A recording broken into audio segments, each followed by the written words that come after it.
radio for the masses. Headline edition, July 8, 1947. The Army Air Forces has announced that a flying disc has been found and is now in the possession of the Army. If the game is rigged, change the game. Game changer. I occasionally think how quickly our differences worldwide would vanish if we were facing an alien threat from outside this world. This is Fade to Black with your host, Jimmy Church, on the Game Changer Radio Network and KGRA, the Global Radio Alliance. I need your help to get to the year 1985. You're listening to Fade to Black with Jimmy Church on the Game Changer Network. Good evening. Fade to Black. Bespoke radio for the masses. Yeah. How you doing? How you doing? Today's Monday, January 24th, 2022. 24 days into the new year. Only 341 days left.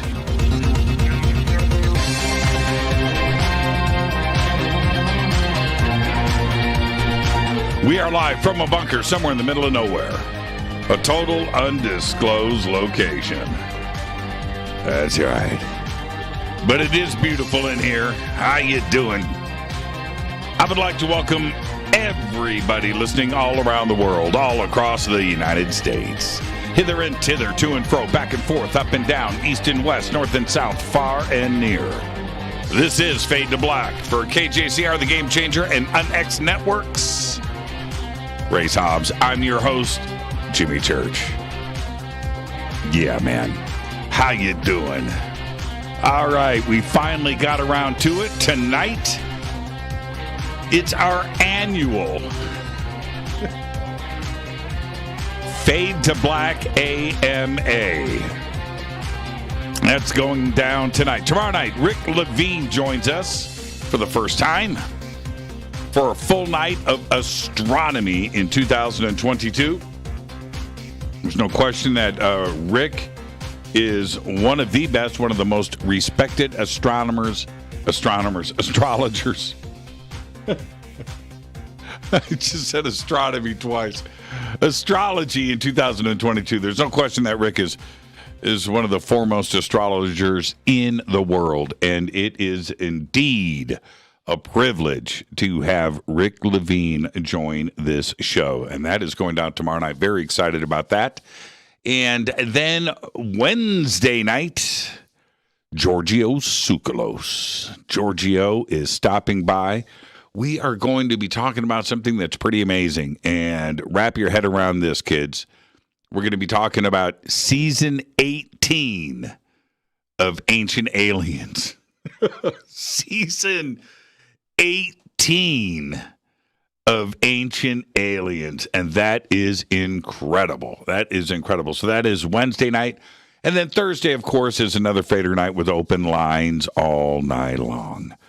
All right. You know, everybody wants their own crystal skull, and Fader not OG Lisa Sputnik. Sputnik. I think that's. I think that's. Lisa goes by. Lisa just drove out to see Carolyn Ford to pick up her crystal skull, Pegasus. It's about this big. It's unreal. It's unreal. Yeah, that's a crystal skull you don't ship, and I've just seen pictures of it. It's absolutely incredible. But you want yours, and I want you to visit EinsteinTheCrystalSkull.com, promo code Jimmy, and you'll get 10% off of your order.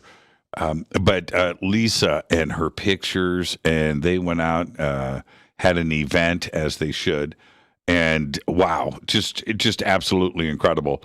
And Lisa's on her way back, and I just can't wait to meet Pegasus. Incredible, just incredible. I need that Pegasus over here at the house. That's what I need.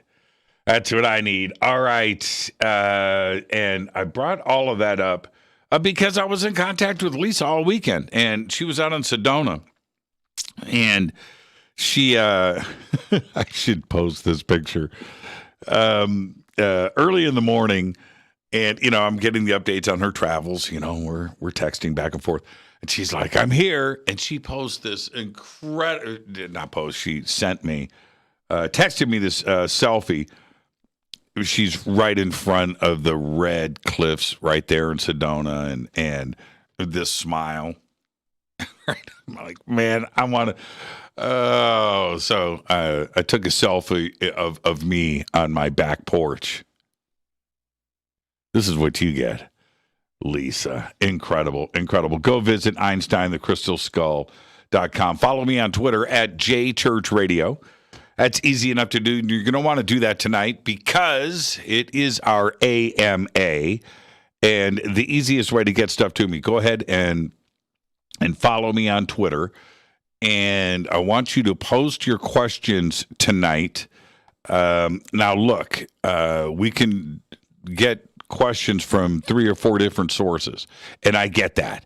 The easiest thing for me to do is hashtag F2B, Fade to Black questions. So post up in there. I've got a couple of different tweets out that you can post your questions into.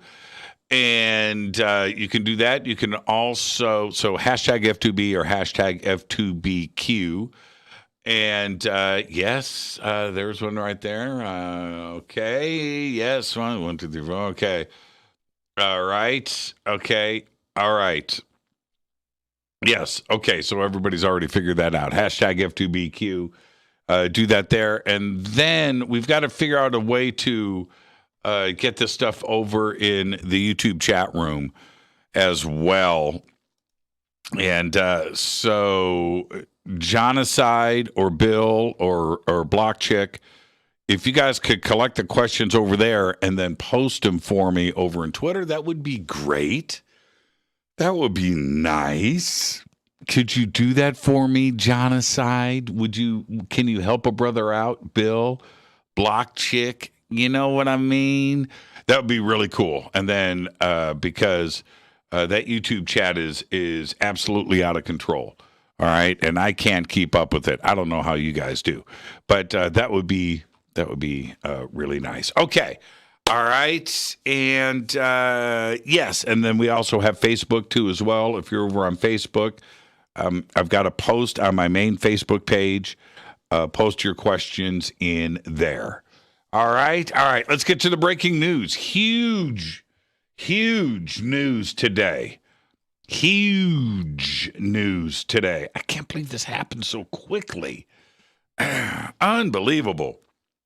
Today, at 2 p.m. Eastern Time, the James Webb Space Telescope fired its onboard thrusters for nearly 5 minutes to complete the final post-launch course correction to its trajectory. This mid-course correction burn inserted Webb toward its final orbit around the second Sun-Earth Lagrange point, or the L2, nearly 1 million miles away from Earth. The final mid-course burn added only about 3.6 miles per hour, a mere walking pace, to the Webb speed, which was all that was needed to send it to its preferred halo orbit around the L2 point. Now that Webb's primary mirror segments and the secondary mirror have been deployed from their launch positions, engineers will begin the 3-month process of aligning the telescope's optics to nearly nanometer precision. I can't believe it. It only took a month. And I remember, I've got a lot of news I've got to get to, but I just wanted to say this. I remember when Webb launched, Christmas Day. It is January 24th, and it's there, 1 million miles away. My memory was it was going to take 6 months for this journey. And what? And I also read this today, which was very, very interesting, that even though it was launched on a rocket to get to this point that gravity here on Earth, and including the sun, is always pulling at the James Webb. So it constantly had to keep thrust and keep going to get to that point, because if they would have stopped, it would have stopped and then started to backtrack and get sucked back into Earth. Very interesting. But it's there. It's parked. It's done. It's unfolded. The shields are up. It's in the shadow. It's all systems go. Absolutely incredible. So we can expect our first images in 3 months. Absolutely unbelievable. All right. Where am I at? NASA's still in the news. NASA's Perseverance rover just spit out Martian pebbles stuck in its belly. A few weeks ago, the Perseverance rover had successfully drilled into a Martian rock and collected a sample, the 6th rock core ever collected by a spacecraft on another planet. The rover did what it knew best after the extraction, and it went to store it in a sample tube inside its belly. However, something went wrong on December 29th. Pebbles blocked the transfer of the drill bit and the sample tube into the carousel. As a result, the rover stopped its scientific operations. So NASA commanded the rover to rotate the bit carousel. That effectively removed 2 of the 4 rock fragments stuck in there. That means there are still 2 more left. But according to NASA, the way they are positioned right now does not seem to affect the machine's operations. All good. They had to get the Perseverance to burp. Interesting. All right. What are the top 2 items at Trader Joe's? Right? All of this according to the 13th Annual Consumer Choices Awards. Well, I'm glad you asked. Number 2 is their dark chocolate peanut butter cups. That's right. And number 1, their Mandarin orange chicken. And both are pretty much the reason I even shop at Trader Joe's. But there you go. Now you know it is official. Police in Amsterdam discovered a stowaway hidden in the nose wheel of a cargo plane arriving from Africa. In a Twitter post today, the military police identified the man as a 22-year-old from Nairobi, Kenya. The man is believed to have slipped on board the plane before it left Johannesburg, and flight times between Johannesburg and Amsterdam average about 11 hours. That's nuts. 11 hours in the freezing cold, sitting on a spare tire. Wow, that's nuts. The man survived and has now applied for asylum in the Netherlands. Incredible story. Well, that futuristic flying car that I've been talking about for the last 3 years, that futuristic flying car, and it looks nice. It really does. It can reach heights of more than 8,000 feet and speeds of over 100 miles per hour, is now one step closer to going on sale. That's because the dual-mode air car, which can transform from a road vehicle into a plane in under 3 minutes, is now officially certified to fly after passing safety tests in Slovakia. It was awarded its new status after completing more than 200 takeoffs and landings during 70 hours of rigorous flight testing to European Aviation Safety Agency standards. Yeah, that's cool. I mean, it's nice looking. It's a nice looking plane. Yep. All right. Let's get the show cracking. Happy birthday to today, Ed Helms. Ed Helms today is 48. Love Ed. The Office. The Hangover. Remember when he got his tooth knocked out? Oh, man. Matthew Lillard today is 52. That's right, the voice of Shaggy in Scooby-Doo. the movie, the new ones. And he does a good Shaggy and hilarious in Without a Paddle. And Neil Diamond today is 80, and Michael DeBar today is 74. Last week, on my dead guy's birthday, I did Robert Palmer, singer of Power Station. Michael DeBar replayed when Robert Palmer quit Power Station, Michael DeBar stepped in.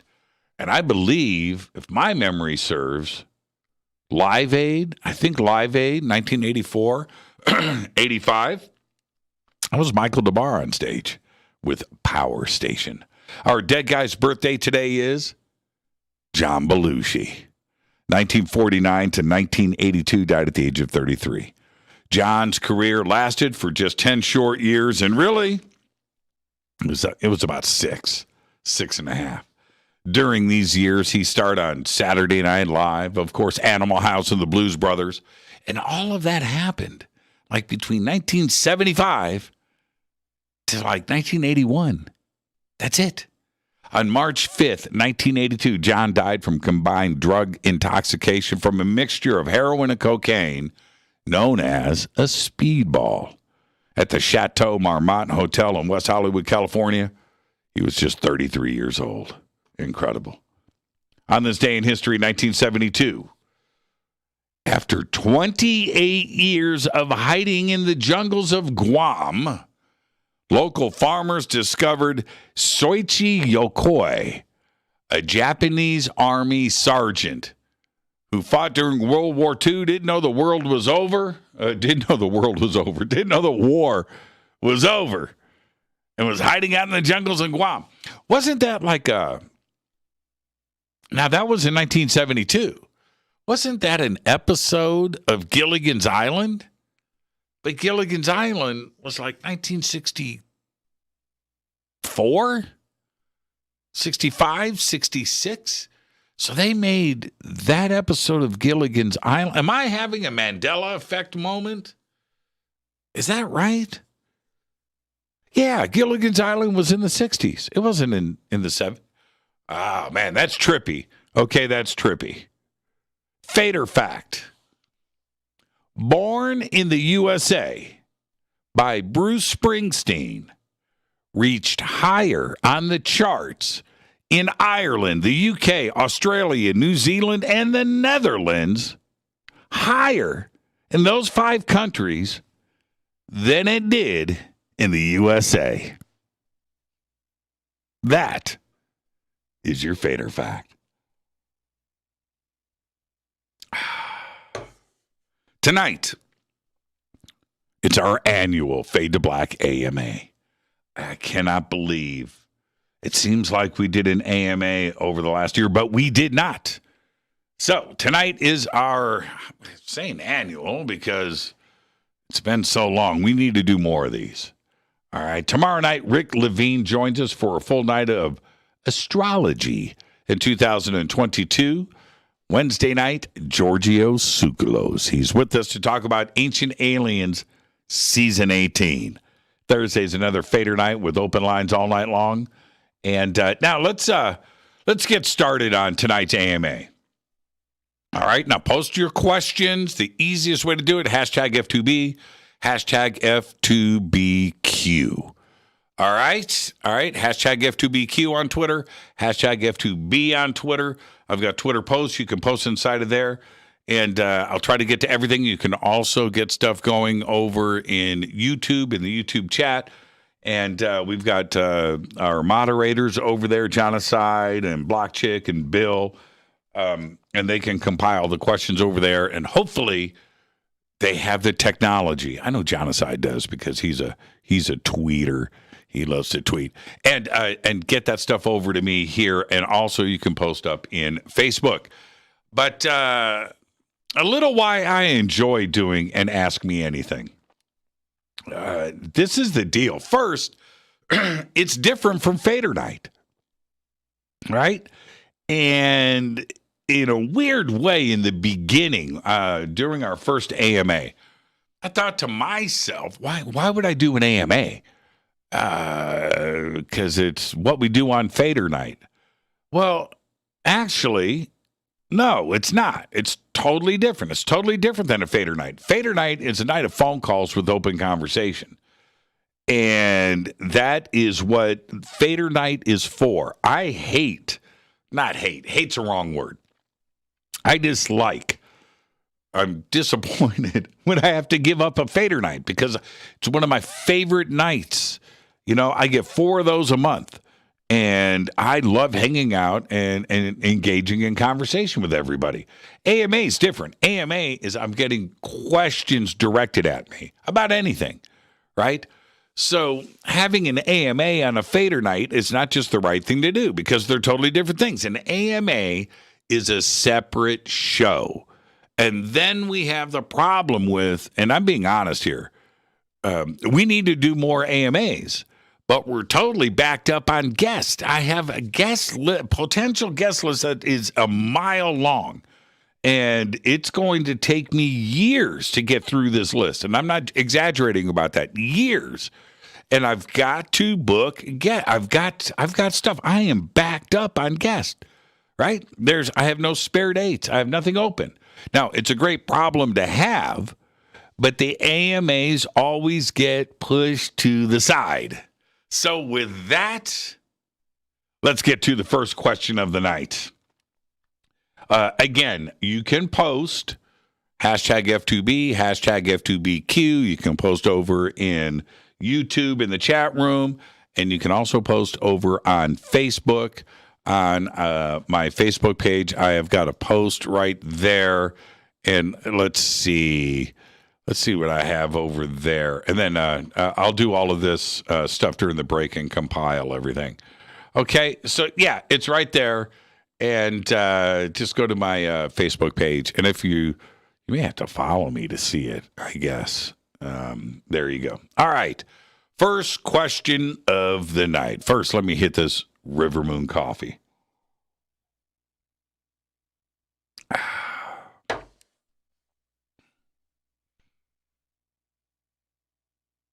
rivermoonwellness.com. All right, let's get straight to it.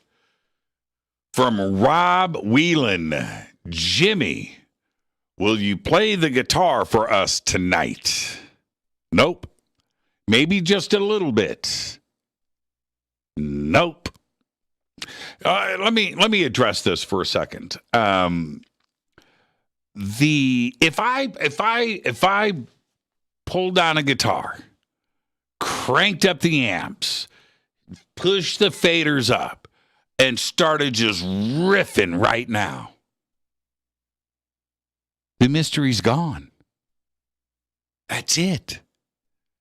It's gone. Do I really want... You know what? Obviously, I can play guitar. I mean, that's an obvious... No, I just have all of these just because they look good. No. Obviously, I can play guitar. But if I played on the air live, then the mystery's gone. And I kind of enjoy the mystery.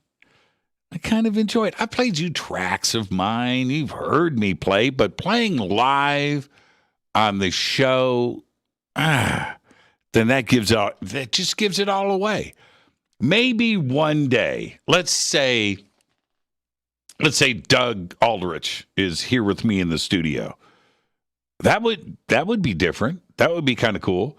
Tracy G stops by. Kurt James is here, in the studio. I just have, some masterful guitar player stop by, and I know a lot of them. And then the two of us maybe threw down some riffs together. That's a bit different. I could see something like that happening in the future. But in the meantime, it's the mystery. Yeah, I'm just not ready to let it go. Not yet. All right. Next question. This is from Chakra Khan. It's one of the coolest Twitter names in all of Twitterville. Chakra Khan. It's been a while since your Jeep was ducked, have you ever put a few out there for there yourself? I know it was a thing in North Carolina too. Yes. Okay. The quick answer is I got ducked twice, and I re-ducked my ducks. Okay, so you get these little rubber duckies. They're about this big. They got a little tag on them. Hi, you've been ducked. Hope your day has been brightened. Hashtag DuckDuckGo. And things, right? So, and it was a really good feeling getting ducked, walking out, and there's a little rubber ducky, and both times they were tucked into the door handles. So obviously that's part of the tradition with this. And so my first duck I reducked. Oh, okay. But the actual question here is, did I put a few out there in addition to, right? So the quick answer is this. I have procured a source for little rubber ducks. So I will follow up on that, but I plan on doing some ducking myself. But I reducked. And the first time I reducked, I did this in a parking lot. I pulled up, and there was another Jeep in the parking lot facing mine. Actually pretty cool. Older, but all done up, right? Probably 15, 20 years old. Nice looking Jeep, though. It was a dark gray. And I ducked that Jeep. I didn't get to see the reaction. The second duck, a couple of weeks later, I get ducked again. And, I took pictures of it and stuff, and the duck stayed with me for a day or two, and I pulled into another parking lot. There was a really nice Jeep. I mean, really nice. And it was just a Rubicon, and it was all done up. It was also dark gray, now that I think about it. But this one was like, phew. So I ducked the Jeep, and I'm pulling out of the parking lot, and I see this lady, older lady. She's coming out. She goes up to the Jeep, and I stopped. I said, oh, that's her. And she takes the duck out. She looks at the tag, and she's smiling, and she's looking around, and I'm right there, and I didn't say anything. I just enjoyed the moment, and I drove away. Her smile was incredible. Ducking a Jeep is a pretty cool thing. So I have a source of these little ducks. Now, the one... I got one that was like a normal rubber ducky, yellow, right? Just small. The other one that I got was the same, but it was like a mallard. It was painted orange on the bottom or yellow on the bottom, but it was painted on the top. Very cool. So anyway, I found a source for rubber duckies. All right. So first two questions out of the way with the AMA tonight. I am your host, Jimmy Church. This is Fade to Black. Post your questions, hashtag F2B or hashtag F2BQ right there in Twitter. I will get to them. You can also get stuff up over in the YouTube chat room. I'll be monitoring everything, and, of course, over on Facebook, too, as well. Okay. All right. And if you're not inclined to do any of that, man, you may have to force me to go check email. You can do that, too. I'm your host, Jimmy Church. This is Fade to Black. Tonight's our AMA. Finally got around to it. I'll be right back after this short break. Stay with us.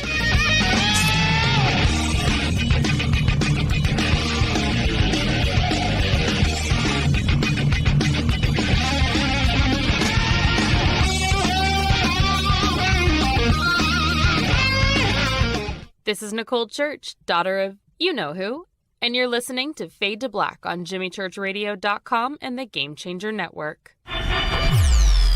You're listening to Jimmy Church and Fade to Black on the X.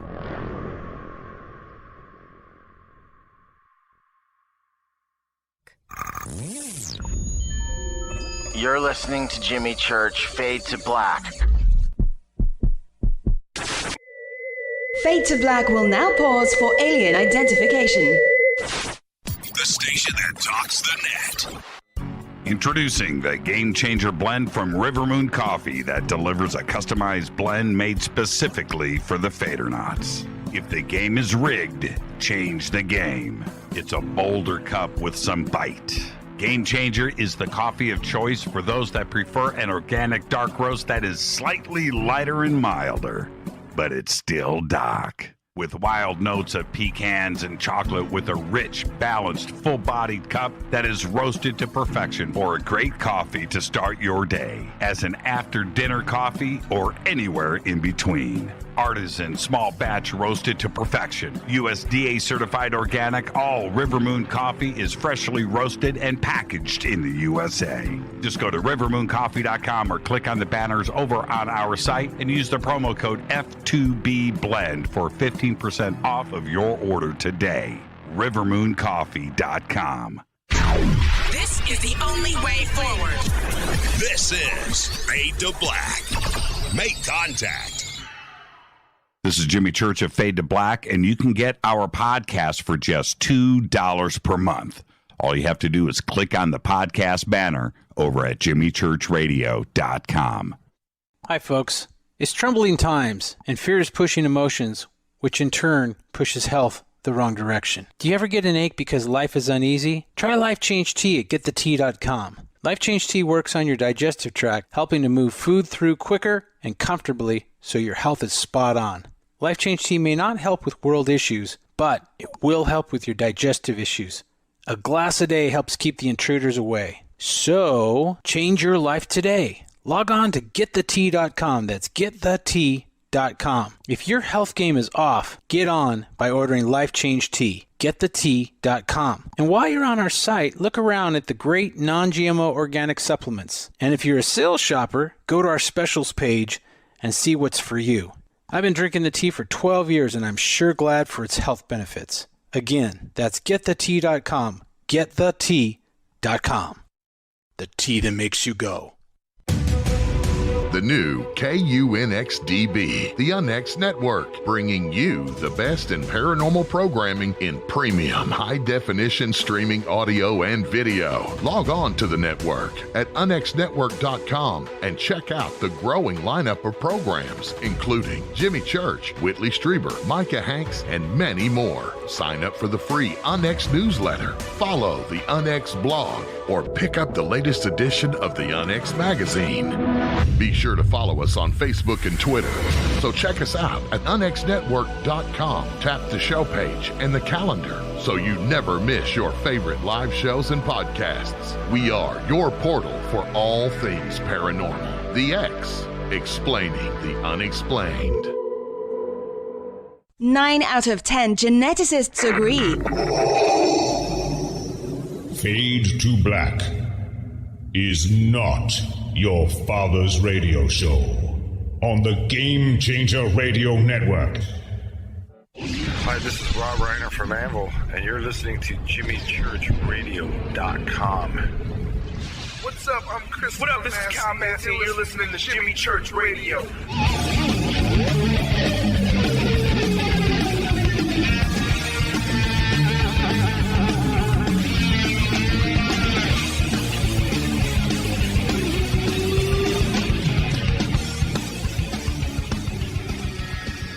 Welcome back, Fade to Black. I am your host, Jimmy Church. Tonight's our F2B AMA. Ask me anything. Post your questions over in YouTube. Hashtag F2B on Twitter. Hashtag F2BQ on Twitter. Also over on Facebook. And lots of questions. And I am just going to I'm going to keep it going. All right. Get straight to it. I'm your host, Jimmy Church. This is Fade to Black. All right. Next question. Bernadette Thomas. Bernadette says, if I ever visit California, want to go to lunch, I'll buy.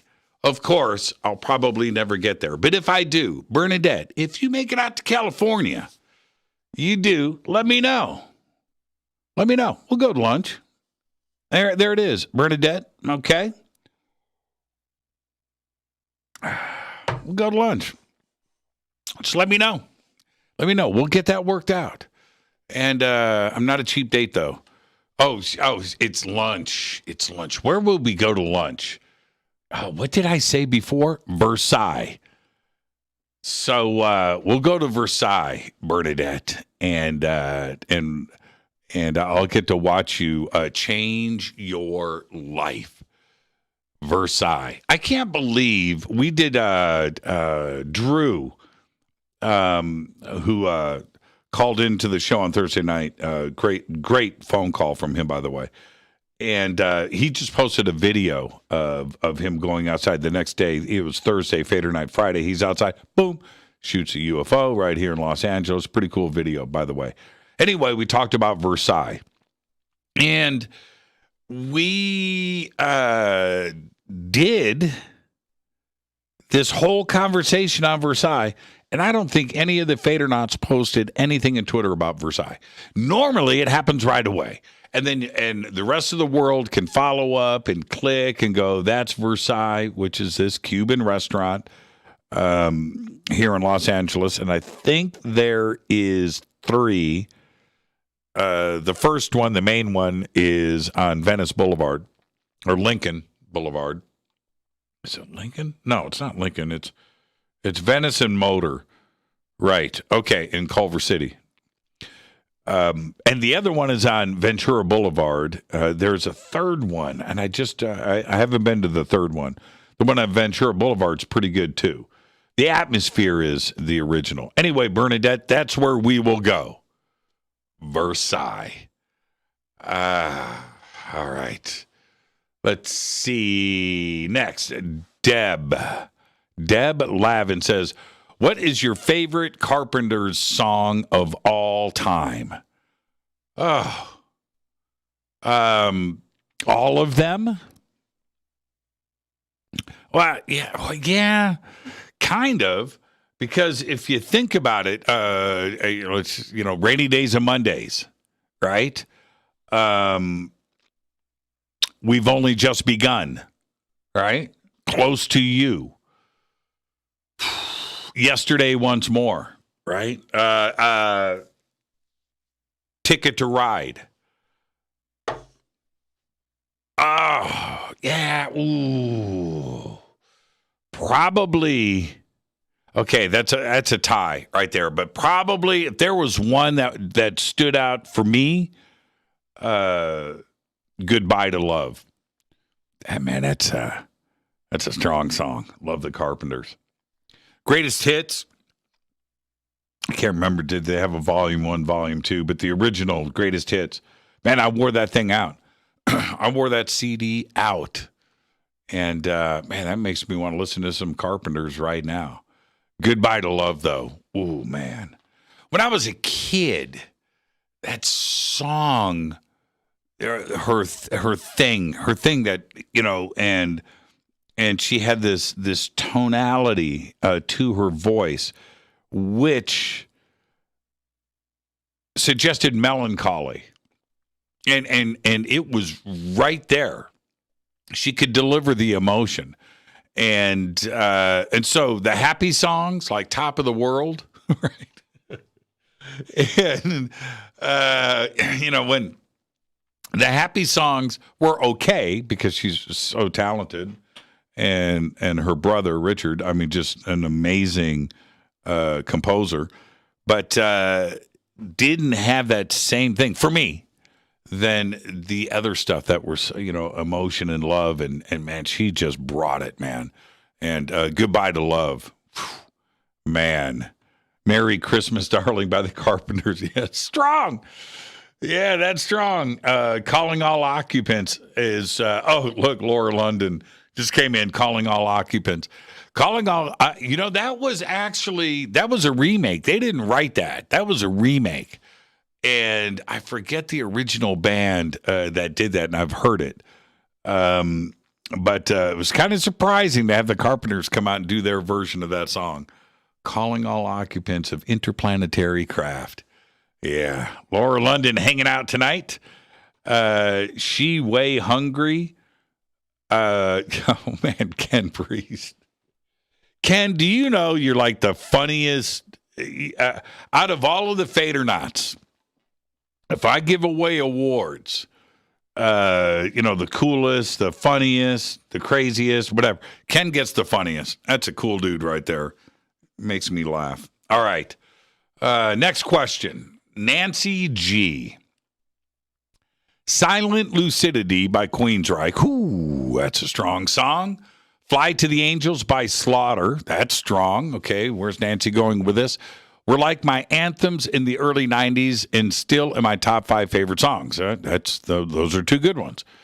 Do you have such a song from your past that really stops you in your tracks when you hear it and can still take your breath away? Yes, I do. And the first thing that comes to mind, Duran Duran, Ordinary World. Still, Silent Lucidity is strong, though, man, and Fly to the Angels. And so right there, Duran Duran, Ordinary World, which I have a CD that was given to me by the producer of those tracks and had like 5 different outtakes of that song. Vocals, no vocals, strings, no string. Just an amazing, and he autographed it. I have it still to this day. And I used to play that over and over and over again. And then this week, there was like a 3-part documentary series, and it was called The Puppet Master on either Netflix or Amazon, about this con man in Great Britain. Crazy. Anyway, this con man. So I'm watching this last week.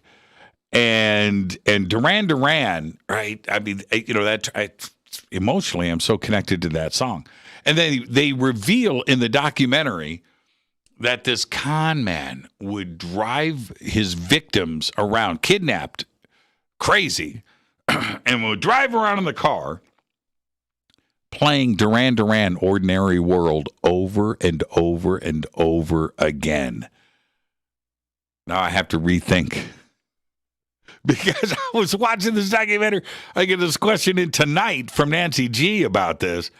And yeah, Duran Duran, Ordinary World. And then we got this kidnapping con man that said he worked for MI5 or MI6, whatever. You need to watch it. It's called Puppet Master. It's 3 parts. You can get it over with in one sitting. And then remember what I just said about Duran Duran. And they play it over and over in this documentary. So there you go. Okay. The Benz. The Benz says, here's my question. Have you ever picked a fight with Neil deGrasse Tyson? I'm rolling on the floor laughing. Seriously, I'm curious. Cheers. That's from the Benz. And I tried. Okay, let me say it this way. I tried to pick a fight with Neil deGrasse Tyson. All right? He balked. So I did write Neil, which was replied to, invited him on the show, and which was replied to by his publicist or his assistant, saying that, something to the effect of, although Neil appreciates the invite to be on Fade to Black, he is really busy doing other things at the moment, and we don't see him opening up his schedule in the near future. The total brush off. So I attempted. I wanted to do that. I wouldn't have a fight on the air. It's not really what I do. But I would have asked some pretty strategically smart questions that nobody asked him, and left it at that. When I have a guest on the show, you treat everybody with respect. So I wouldn't do that. And the people that fight on Twitter that don't have a life, that want to do those kind of things, get a Twitter war going or whatever, that to me is tasteless. Not interested. Life is too short. And but anyway, I did reach out to Neil, and when I got that reply, I lost interest in any desire of having Neil on the show. I didn't like that kind of brush off. So there you go. We don't see anything opening up in the near future or ever, Tony Burford. Sorry, I almost said Bruford. Burford. Tony Burford says, just been listening to some Fleetwood Mac, and Lindsey Buckingham does not get enough credit. He can play that guitar good, really good. My question would be, Who do you think is the most famous but underrated guitarist? Okay, the most famous but underrated. That's interesting. Wow. Okay, so this question came in today, and I was thinking about this very subject a couple of weeks ago, and then today, one of the Fadernauts posted Michael Schenker. Now, I went and watched the video. It was great. Armed and Ready, and with Gary Barden. And that song, that video, just incredible. I love Gary Barden. But it took me right back to one of the arguments that I have had, and I thought about it last week, and there was reasons why I thought about this last week, about why Michael Schenker is famous. He's famous for a lot of reasons. You know, you can go back to the institution that is the Scorpions and his involvement there, and UFO, and of course Michael Schenker Group. But anyway, he's famous, but he hasn't gotten the due that he deserves, and he is completely underrated. Michael Schenker is completely underrated. He's nearly a perfect guitarist, perfect songwriter. And just the package, right? And now there are legions of people out there that, guitar players that appreciate Michael Schenker and put him where he should be. But the rest of the world doesn't. You think he's underrated, man, for somebody that is as famous as he is. Which goes back to somebody like Lindsey Buckingham, because I agree with that. And if you go back and you look at the videos of Fleetwood Mac in the mid 70s, and Lindsey Buckingham wearing the white, right, playing that white Les Paul, Rhiannon and things. Anyway, that afro that he had, that beard, he had this look, man, rock god. And he played guitar differently. A master, still is, but a master. Never got the credit that he deserved. No, I totally agree with that. Tony, that is a great question. All right. Yeah, Lindsey Buckingham. Michael Schenker, man, famous.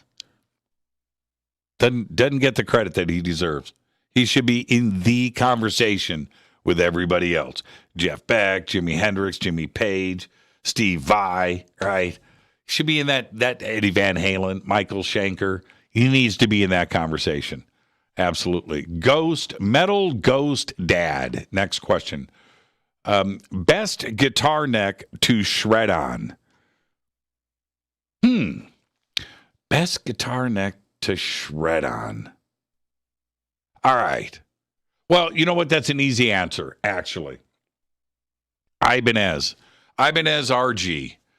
Ibanez RG. I have 1, 2, 3, 4, 5, 6 RGs hanging behind me. I've got other Ibanez. I've got another one there. I've got another one there. Those are hardtails. I've got another hardtail over there. But the RG, the Wizard neck, the Wizard 3, the Steve Vai necks, and the Gems, those are the perfect necks to shred on. They're perfect.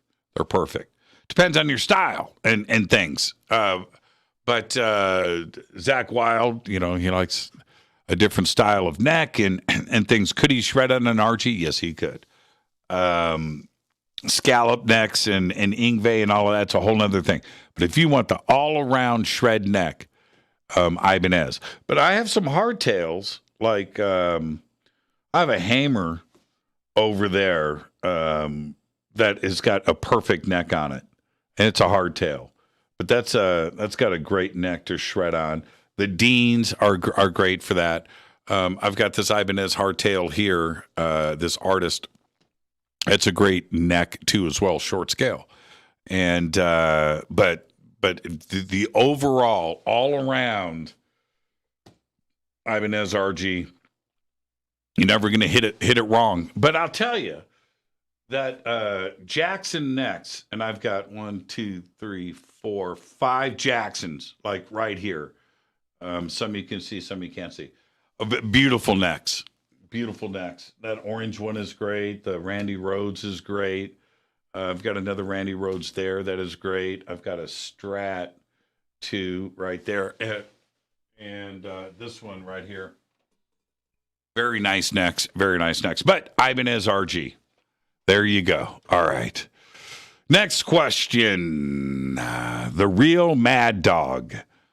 If time is just a human creation, then why do we automatically think the universe works on time at all? Everything in the cosmos spins. Time is linear, and we assume, but it's not. Maybe no such thing as time at all. We only assume there is because we go around a star and it repeats. Okay, this is a great question, and I'll tell you why. Time, linear or not, or whatever. No, time is real. Time in of itself is real. The units of time that we measure by, that's a human construct. And all developed with, 1 year around the sun and then breaking that down into months and days and hours and seconds. That's how we break it down and how we measure time. That's us. But to say that the universe is 13.8 billion years old, right? Okay, there it is, broken down. That it's because of us going around the sun, and how many times around the sun have we gone for the universe to expand, and we come up with the number 13.8 billion years. But that's to E.T., it doesn't matter. Any extraterrestrial civilization is going to have their own units of time. All right. So whatever it is, for us is 13.8 billion years. We have seconds, hours, minutes, days, weeks, months, and we have our own way of measuring time. And anybody is going to, any extraterrestrial civilization, more advanced or not than us, has to have their own measurement of time. That's it. So how it's done, maybe it's done the same way, right? How many times their planet orbits their particular star, and they've developed a day, and they've broken that down into, and so is a minute to us the same minute to them? Oh, absolutely not. There's no way it could be the same.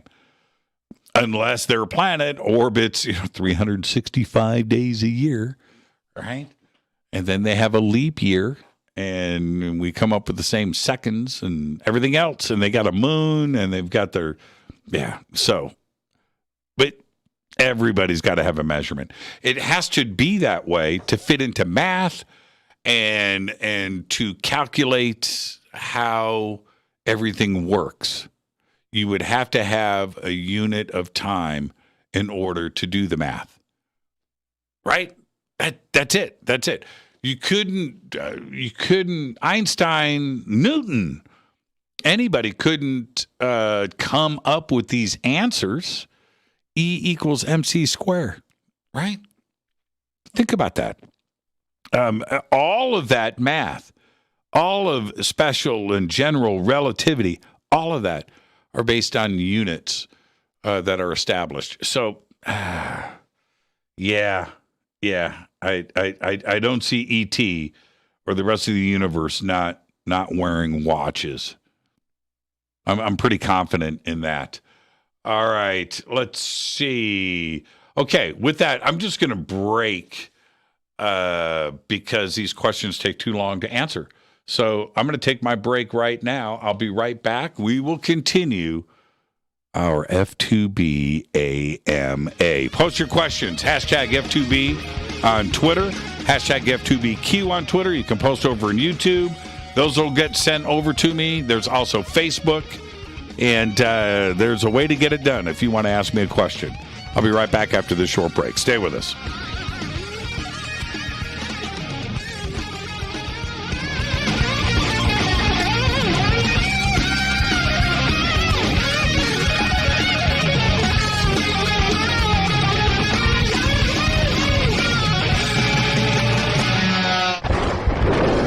This is Fade to Black with Jimmy Church on the Game Changer Radio Network.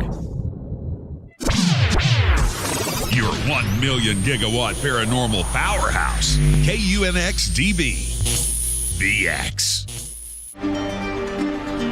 This is Billy Carson with ForbiddenKnowledge.tv. Forbidden Knowledge TV has just reached its 1-year anniversary. That's right, 1 year. And as a show of appreciation, we are giving all new subscribers a free 30-day trial of ForbiddenKnowledge.tv. That's 30 days to binge watch thousands of movies, documentaries, conferences, workshops, lectures, yoga classes, meditation courses, and so much more. So log on to ForbiddenKnowledge.tv from your computer or mobile device, or get the Forbidden Knowledge TV app on Apple TV, Roku, Amazon, iTunes, or Google Play today, and use coupon code 30daysfree. That's coupon code 30 days free on ForbiddenKnowledge.tv today. Because you never got that pony you always wanted. Damn it. Jimmy Church and Fade to Black on the Game Changer Network. Listen, I know, and you know, that you've always wanted your first crystal skull. Or maybe you're a collector just like me, but you just don't know where to go to find the real thing. Then I met Carolyn Ford over at EinsteinTheCrystalSkull.com. Carolyn is the guardian of Einstein, one of the most respected ancient crystal skulls in the world. All of her unique skulls have been imprinted sitting with Einstein in his sacred lodge and are carved from the finest gemstone and materials. Imprinting is the process of receiving the ancient wisdom from the master skull or master computer. Einstein, the ancient crystal skull. To see Carolyn's current collection of crystal skulls, just visit her store at EinsteinTheCrystalSkull.com or click on the banner over on our site. Don't forget to use the promo code Jimmy at checkout to receive 10% off of your order today. That's promo code Jimmy. Finding your first or next crystal skull is easy. Just visit EinsteinTheCrystalSkull.com. When you take the beans from Central America with dashes of Indonesian and African mixed in and then roast it to the dark side of Fade to Black, you create the ultimate brew of fringe. Introducing the Fade to Black blend from Rivermoon Coffee. Yes, Rivermoon's darkest customized roast was created for the love of Fade to Black. The alchemy of masterful roasting and smoking the beans is in every sip of this full-bodied, dark Java. I need my coffee dark, deep, with distinct bittersweet chocolate highlights, just like the bunker. Leaning further into the darkness of the roast is Fade to Black blend from Rivermoon Coffee. Just click on the banner at jimmychurchradio.com and use the promo code F2B Blend for 15% off of your order today. Hello, I'm Katie, and you're listening to my main man, Jimmy Church, on jimmychurchradio.com.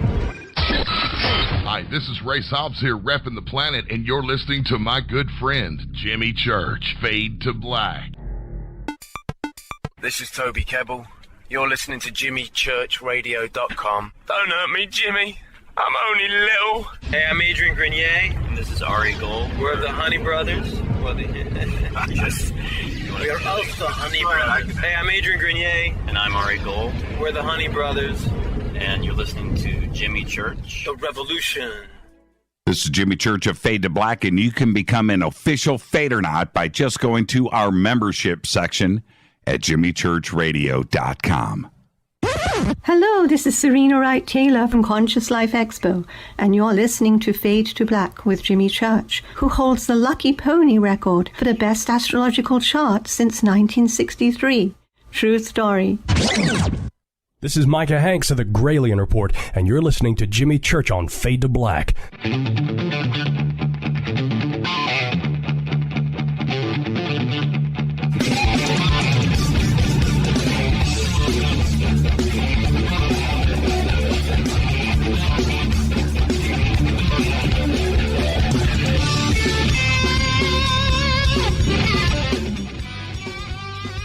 Welcome back, Fade to Black. on the Game Changer and UnX Networks. Race Hobbs. Tonight is our Fade to Black AMA Ask Me Anything. You can post your questions, hashtag F2B on Twitter, hashtag F2BQ on Twitter. You can post them up in YouTube. And the mods over there will get me the questions into Twitter. You can also post over on Facebook.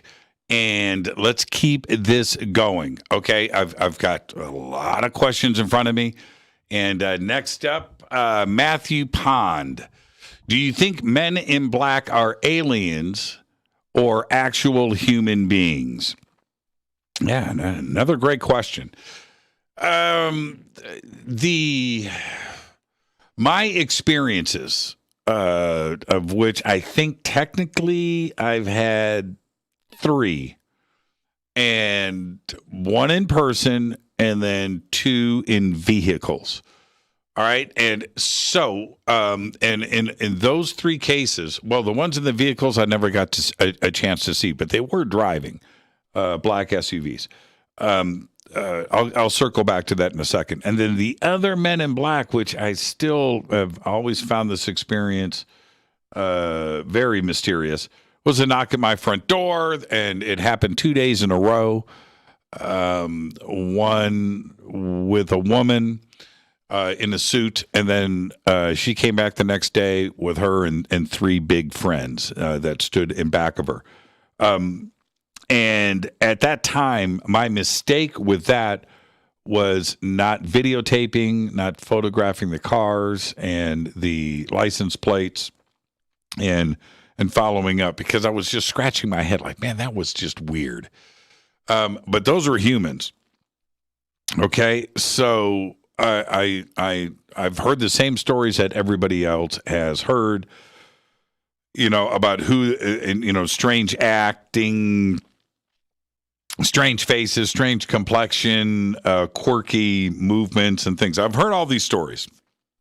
My experience has been human. And now I was, there's no question about this. It was weird to me, but I was followed after a conference in Laughlin last year for about 100 miles, and I videotaped some of it. And I ended up shaking this SUV, but this SUV stayed in back of me and then passed me and then stayed in front of me and slowed down for about 100 miles. Now, it could have been somebody just in an SUV that followed me from the conference, and they were just having fun and stuff. But it just felt weird.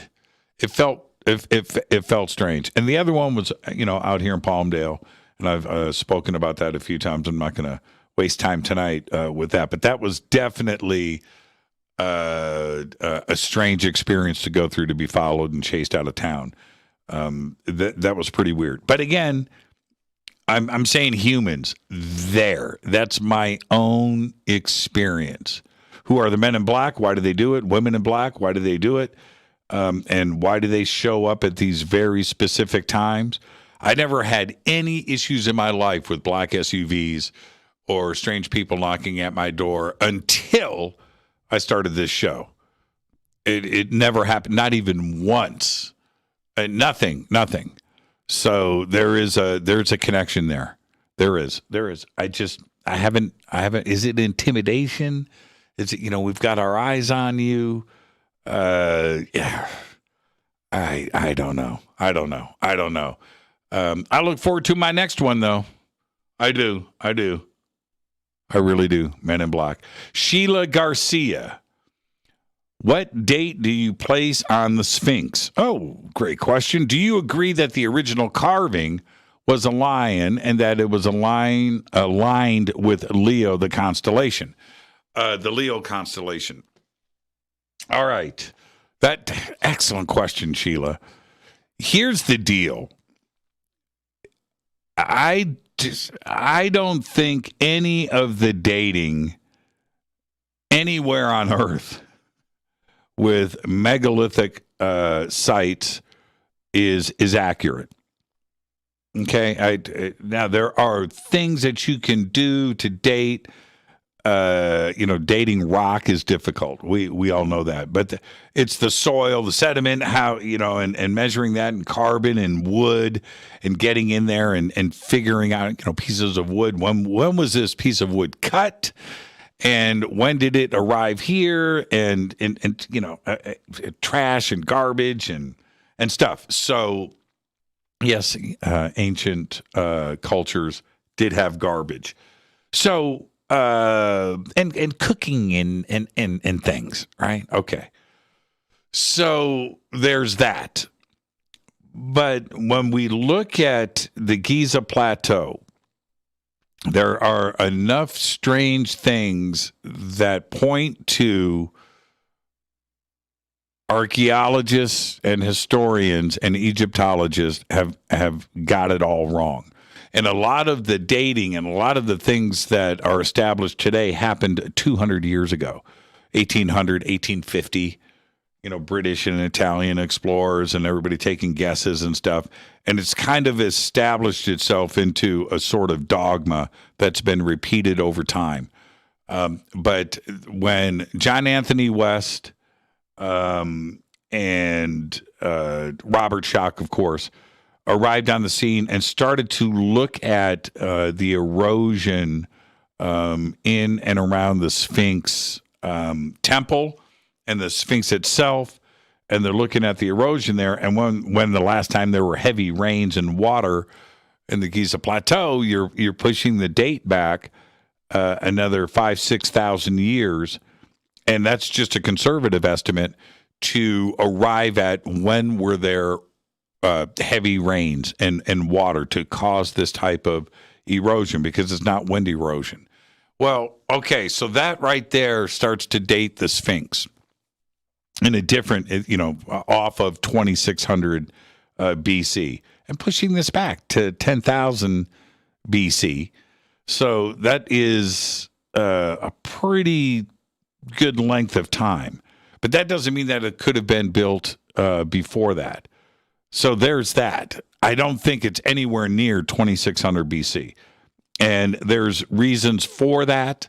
And it seems to me that even in the Egyptian texts that talk about this, and including the Sphinx Stela, that talk about repairs and things going on there, and the possibility of two sphinxes being there. And if you look at that, the Dream Stela that sits in between the Sphinx to this day, that shows two sphinx on the stela itself. So there's that. Now, the head of the Sphinx, it does appear to me to not be the right size in proportion to the rest of the Sphinx. It's way small. It's a pinhead compared to the rest of the Sphinx. So could the head have been recarved? I do believe that it was. So there's that part. But the other, when you back up, and you can do this with computers today quite easily. There are many programs that do this where you can backdate, plug in a date, and you can look at the constellations. You can look at the position of the stars where they would have been 10,000 years ago, 5,000 years ago, 50,000 years ago, a million years ago. You can do all of that and back it up. Well, and if you go back to 10,000 BC, Leo, the constellation, is lined up right in front of the Sphinx, rises and goes right over the Sphinx. I find that very interesting. It's very interesting.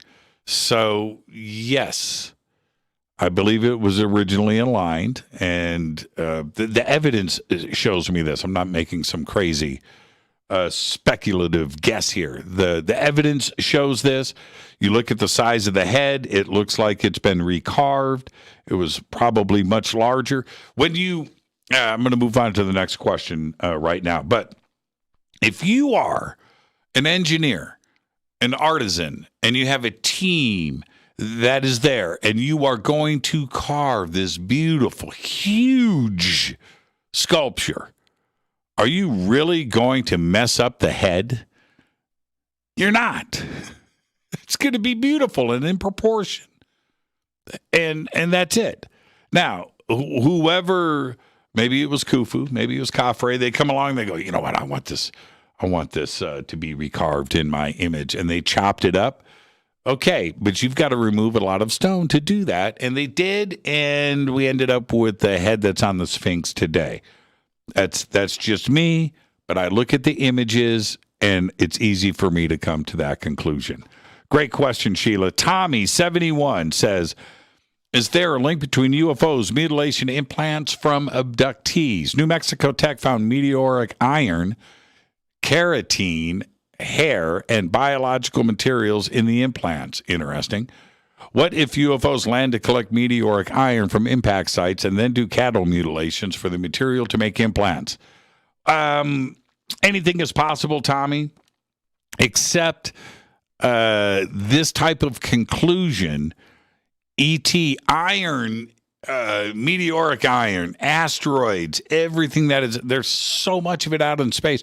Why would you come to Earth to get it? You would already have it before you got here in abundance. You know, you have to search for it here. You have to look for a meteoric impact site and then go and get the iron. When you can just go to any asteroid that's hanging out a couple of miles away and mine all of it that you would want. No, I wouldn't think that would be the way to do it. The rest of this, that's interesting. I don't have enough information to go further on that. But why would you, if you were ET, come here for anything? I mean, except for it's a beautiful planet. That's a reason to come here, and there's life here. But anything else, diamonds, gold, minerals, carbon, gases, water, all of this is in abundance throughout the universe. You can find it anywhere. A lot more of it out there than you would find here, and you would have to dig for it and search for it when you can just go to any asteroid and, you know, anything that you would want. Go grab a comet and get all the gas that you want. There's easier ways to get minerals than come here and start digging around in the dirt. But is there a connection? Yeah, that's interesting. Is there a connection between cattle mutilations and implants? It's another great question. I don't have the answer to that. David X. Pendleton. If the Oracle from the Matrix called you and asked, do you want to know if you are a starseed? Would you say yes? Well, yeah, if it was the Oracle from the Matrix, somebody all-knowing, right, that could tell me the facts of the case, and that was one of them, absolutely would be a yes. I would say yes. I would want to know.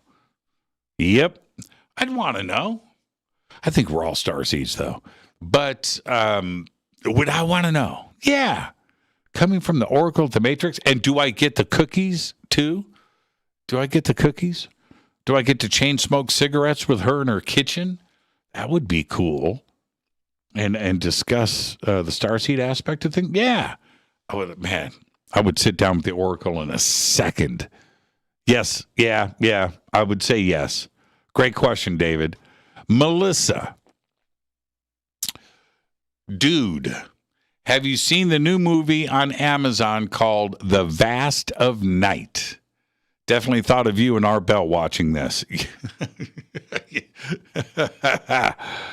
Oh, man. I have seen The Vast of Night at least 10 times. The first week that it was out, I watched it back to back in the same night. I watched it, I started it over, and watched it again. So I did. I watched it twice the first time. I've probably seen it 10 times.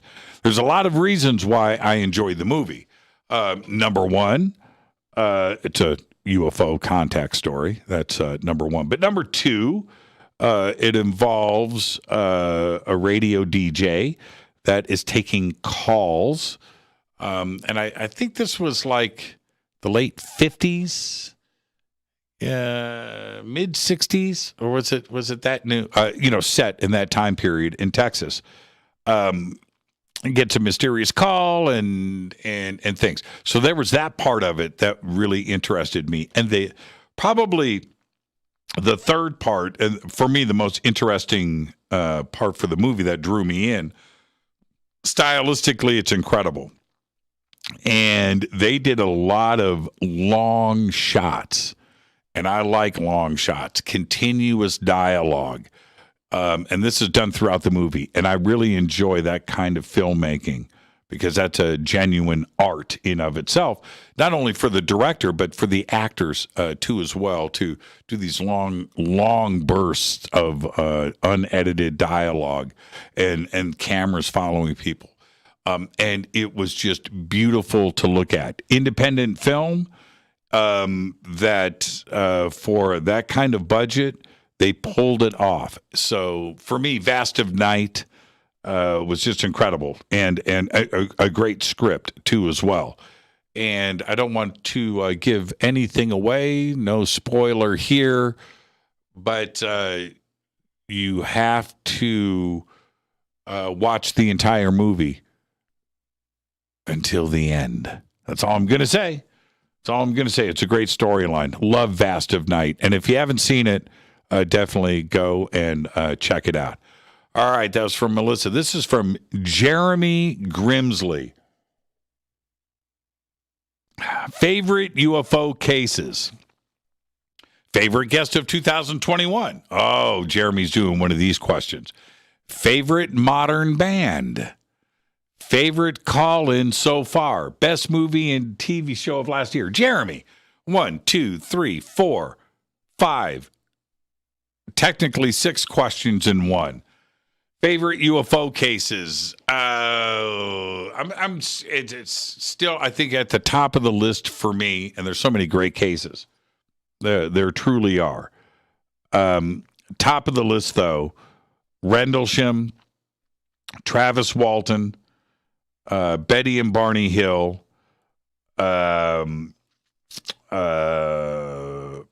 Pascagoula has to be up there. Stephenville, Texas, is up there. Of course, Roswell, that stays right there. Now, when we, and there's so many more, but when we break all of those down, I'm going to say top of the list, Travis Walton, Rendlesham. Those 2 cases. Betty and Barney Hill, too. But Travis Walton, Rendlesham. Those are the 2. I think those are the 2. Okay, next question.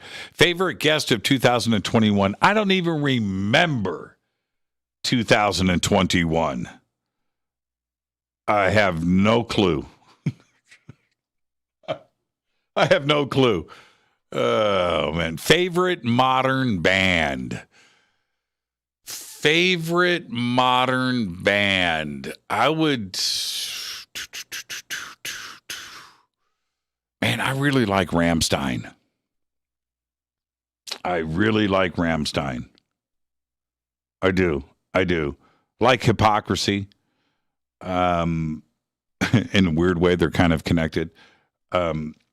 But really, modern. They would have to be touring. Rammstein has been around for a while now, but I really like Rammstein. All right, favorite call-in so far. The last caller, whoever the last caller was the best caller. But I gotta say, Drew last week, that was a great phone call. But they're all great. And I can't remember that. When I do 20, 30, 40 phone calls in a night, and I've done that for I don't know how many shows, it all gets cloudy. It all gets cloudy. Okay, let's see. Best movie and TV show of the last year. Best movie. Oh, man. Best movie. Dune. Dune is up there. I would have to think about this. This is just off the top of my head. Best TV show of last year. I'm still. I still like The Expanse, but Resident Alien was so strong, and also season 5 of Rick and Morty. You guys hear me say this stuff all the time, but really like The Expanse, though. Really like The Expanse. All right, let's look at the clock. This is from Amwas. Do you do the Jeep Wave? Oh, okay. And what is your favorite Jeep mod? Okay, the Jeep Wave. For those of you that don't know what the Jeep Wave is a program for Jeep owners where you can go. It's a lot of benefits, a lot of things, explorations and expeditions and ideas, and it's a community of Jeep owners, and that's what it is. It's called the Wave program. I do not participate in the Wave program, although I have thought about participating in the Wave program. If I had more free time, I definitely would. I mean, if I had a normal gig where I was, Monday through Friday, I'm working, and I had weekends off, and I had vacation time, and I could go and plan these things out, I would do it. I would 100% do it. I've looked into it. As soon as I got the Jeep, this information starts coming at you. You're on mailing lists and things. So there's that. Okay. But no, I have not participated yet, but I am following the Wave program. So that's a great question. And what is your favorite Jeep mod? I'm going to look at that two ways. The mods that I have done to my Jeep, and then mods that I would like to do to the Jeep. All right. Mine is still pretty stock. I've got some things that I've added. I've added steps to the side, tube steps. I've done a few things to the interior. I've got holding, whatever you call, handles for people to hold on, front and back. I've done that. But that's where I've left the Jeep so far, because I already bought it heavily modified. Everything was already done to it. So, but what would I like to do in the future? Two things. I would like to have an exhaust system, right, that comes out and, for underwater, an exhaust system. And that, I think, is a great idea. I would like to get that done. And the other thing, and the only reason why I haven't done this yet, is I haven't found the right one. But I want to add a winch to the front. And the only reason why I haven't done the winch yet is I want the right bumper. And then the next thing and then it involves fenders, and then I've got to change the fenders out, and then the next thing so I'm in this catch-22 situation. But the next move will be two things that I'm doing. I'm going to do a winch. Once I find the right bumper, it's got to match my sides and other things, but I need the right bumper with the right winch, and that is going on the front. The next thing that I'm going to do in the next month or two is I'm getting new tires. I'm getting bigger tires, not very much bigger, a couple inches taller, a couple inches wider, that are going to sit on my same rims. And Lou Elizondo and I have been talking about this a lot, and I've sent him a lot of pictures, and I'm taking his advice on what to do here. So we have a plan on which tires. He's told me what to get, and I'm purely going off of his advice. And Lou, if you're listening, man, I love you, brother. Lou goes, man, and when you get there, and if they start giving you the runaround, you get me on the phone. I'll set those guys straight. I'll make sure that you get exactly what I'm talking about. Don't listen to them. Listen to me. I was like, okay, so that's where we are there. So tires, and which is pretty soon. I've got 15,000 miles on the set of tires. I'm going to get them off while they're still good for a spare set. And I'm going to go with something a little bit taller, a little bit wider, not much, but they're already big. And so what I have, but I just want something a little more aggressive. So I'm ready to do that. And then I'm looking for a winch. And it's got to be the right bumper. And I don't want to take off my current fenders. And, so there you go. All right. Does that answer that? All right. Let's see. Next up.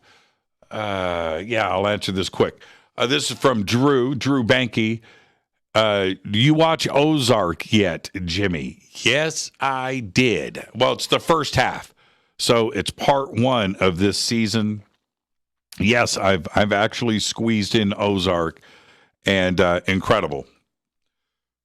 If you haven't caught the Ozark vibe yet, you need to watch it. Now, I'll say this. Just when you think, after season 1, season 2, season 3, where you think that this can't get crazier, it does. And I like the setup that is going on right now in part 1. Wow. I'm just going to leave it there. There's too many spoilers of the possibility of me saying the wrong thing. But Marty, I can't say enough. Jason Bateman. And you know what's funny about Jason Bateman and Arrested Development, right? How great he, and the movies that he's done. Just incredible. But there was a time when he was Justine Bateman's brother. Think about that. And he is on top of the world. I wonder where she's at these days. And just watching her brother just come in, swoop in, and take everything over. He's doing great. Ozark is amazing. So if you haven't checked it out, check it out. All right. With that, I'm going to take a quick break. This is our Fade to Black AMA. More of your questions are next. Stay with me. I'm your host, Jimmy Church, on the Game Changer in UNX Network's Race Hobbs. I'll be right back after this short break. Stay with us.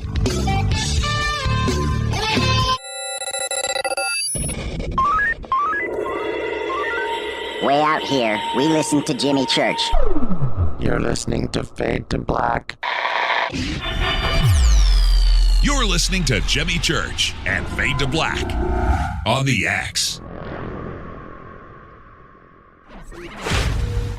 ¿Qué tal, mis amigos? Yo soy Mario Carson, el tiburón, y los invito para que escuchen a mi buen amigo Jimmy Church Radio. ¡Claro que sí! This is Jimmy Church, and I personally invite you to the 2022 Conscious Life Expo this February 4th through the 7th, live at the LAX Hilton in Los Angeles, California. This year, we have the most exciting speakers, including Whitley Strieber, Adam Apollo, Billy Carson, Daryl Anka and Bashar, William Henry, Caroline Corey, Susan Slaughter, Daniel Brinkley, JJ and Desiree Hertog, Sarah Breskman Cosme, George Norrie, Gail Thackeray, and many, many more. I will be hosting all weekend long, including the keynote Ancient Secrets panel on Friday night, 5 vendor and exhibit halls, 3 floors of speakers, panels, and celebration. This is the biggest event of the year, and early bird passes are available now. Just go to ConsciousLifeExpo.com for the schedule, speakers, and information. That's ConsciousLifeExpo.com. Do you want to be an official Fade or Not? Of course you do. This is Jimmy Church of Fade to Black. Just go to our membership section at JimmyChurchRadio.com. Fade or Nots. When you think about the future of our country and where we're headed, do you wonder about the food supply? I do. Disruptions in the food supply chain could be disastrous, and they usually occur with little warning.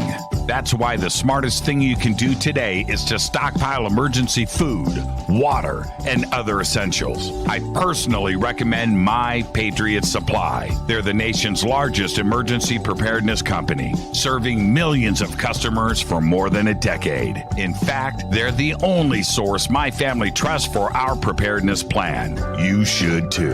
Right now, save 20% off a full 4-week supply of delicious meals that provide 2,000 calories a day. Saving 20% helps too, doesn't it? Especially now. So go to preparewithjimmy.com and get ready. That's preparewithjimmy.com. There's no time to lose. Do it now. So, you love talk radio? Then you'll love TalkStreamLive.com. TalkStream Live is always on, 24/7 with the best streaming talk shows. Find your favorite talkers and discover some new ones. It's free, readily available online or on mobile with any smartphone or tablet. Finding your favorite talk shows all in one place has gotten a whole lot easier. Just go to TalkStreamLive.com. Be sure to download the free apps from Google Play or the iTunes App Store. You listen to us, and we listen to you. And so does the CIA. KGRAradio.com. You are listening to Fade to Black with Jimmy Church on the Game Changer Network. Oi, oi, I'm Reese Evans. You're listening to Jimmy Church. This is Revolution. The revolution will not be televised. The revolution is on radio. Ciao.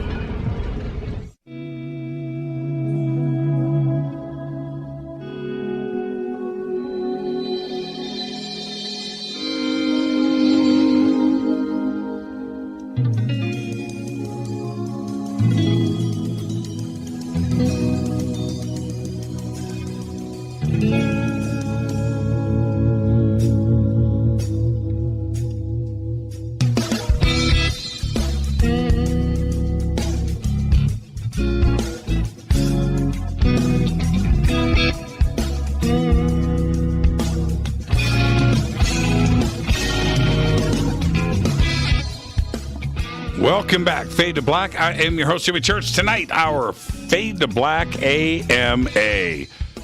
And I gotta say, I jumped over to the YouTube chat room, and I gotta say, there is so much chat going on in here, and there's no way too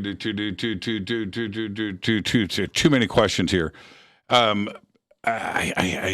can't get to it. Okay, so anyway, mods, send them over to hashtag F2B and hashtag F2BQ, please. There's no way. That chat room is out of control. Okay, let's see. Next up, okay. So post your questions, get them up. I will do my best to answer everything tonight, and let's keep this going. Next question from Steven. Jimmy, if you could have any guitar in the world, what would it be?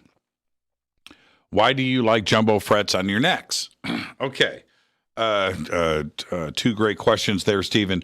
If you could have any guitar in the world, what would it be? Well, I already own everything that I want. So that, I mean, okay. So if I could just pick any guitar, Jeff Beck's Les Paul from Blow by Blow. That would be pretty cool. That would be cool. Jimmy Page's Les Paul from Song Remains the Same. That one. That would be pretty cool. Steve Vai's Evo or Flow 3. That would be pretty tasty, but he'd never give those guitars up. Yeah, right. One of Yngwie's scalloped, stage played guitars. Those would all be really, really cool to get. Eddie Van Halen's Frankie. I think the original Frankie is now at the Met, which I have seen. The Met in New York has got one. I'm thinking there's another one. At the Smithsonian. I think they've got a Frankie too. Eddie had a lot of Frankies, but the original 21 fret, but he replaced the neck on it to 22 later. That would be pretty nice. The Bumblebee, the original Bumblebee Strat from Van Halen 2, that got buried with Dimebag Darrell. And Eddie put that guitar in his casket. So that's where the original Bumblebee sits. So there's no chance of getting that.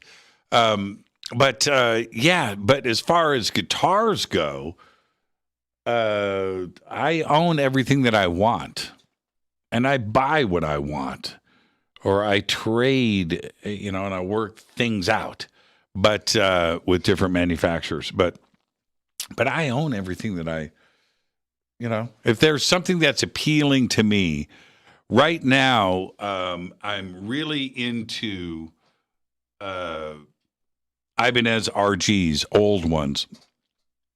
I like those guitars, and I like the way that they play. And I've got a couple of vintage ones over there that I really dig. And I've got my eyes on a couple of more. So there you go. And there is a new guitar out by Ibanez. It's called the RG 565. And difficult to get throughout the year. They're finally starting to hit the marketplace.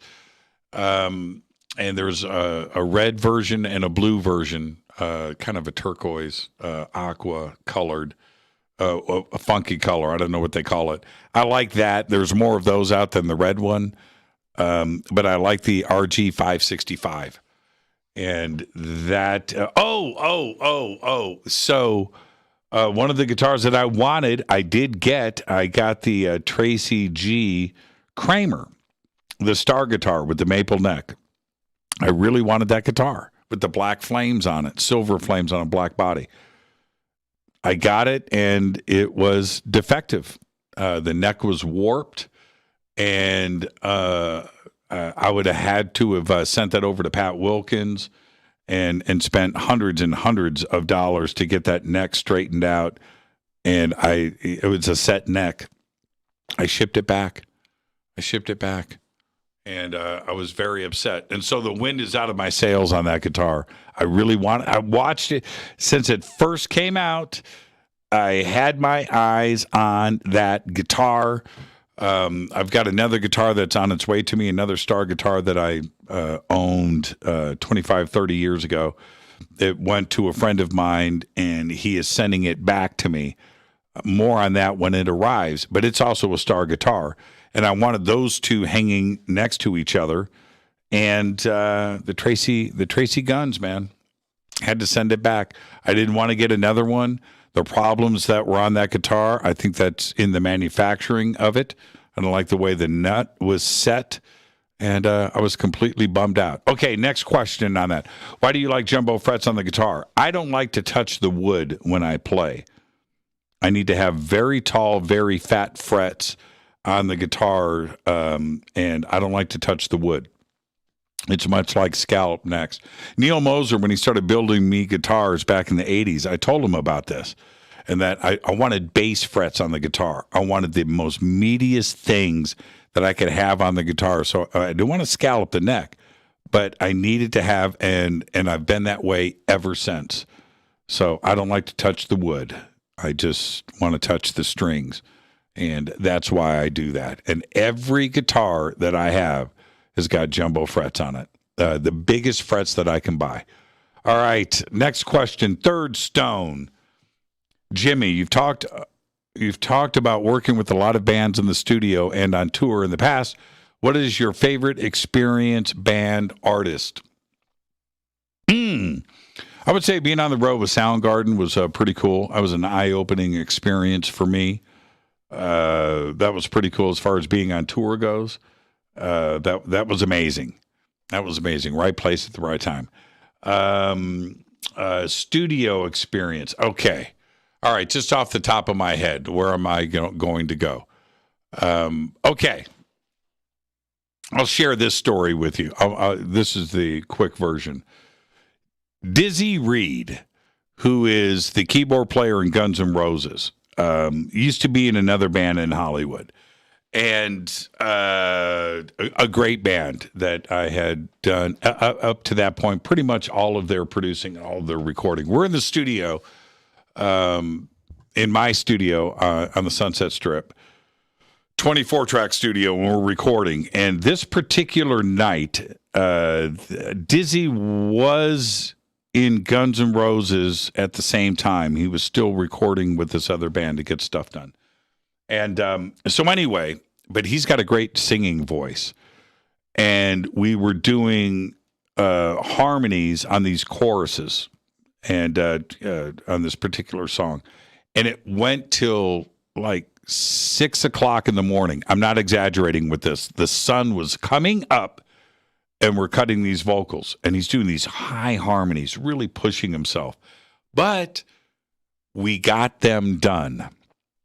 And it was like after hours of comping and getting, but it sounded great.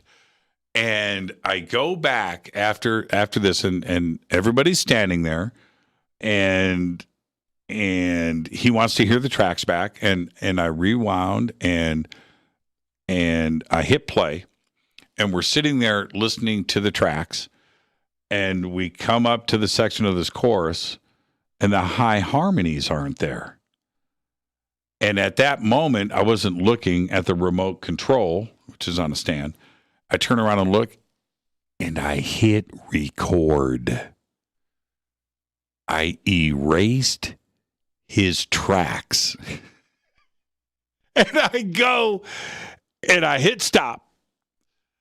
And everybody is looking at me, and we all knew at that point what had just happened.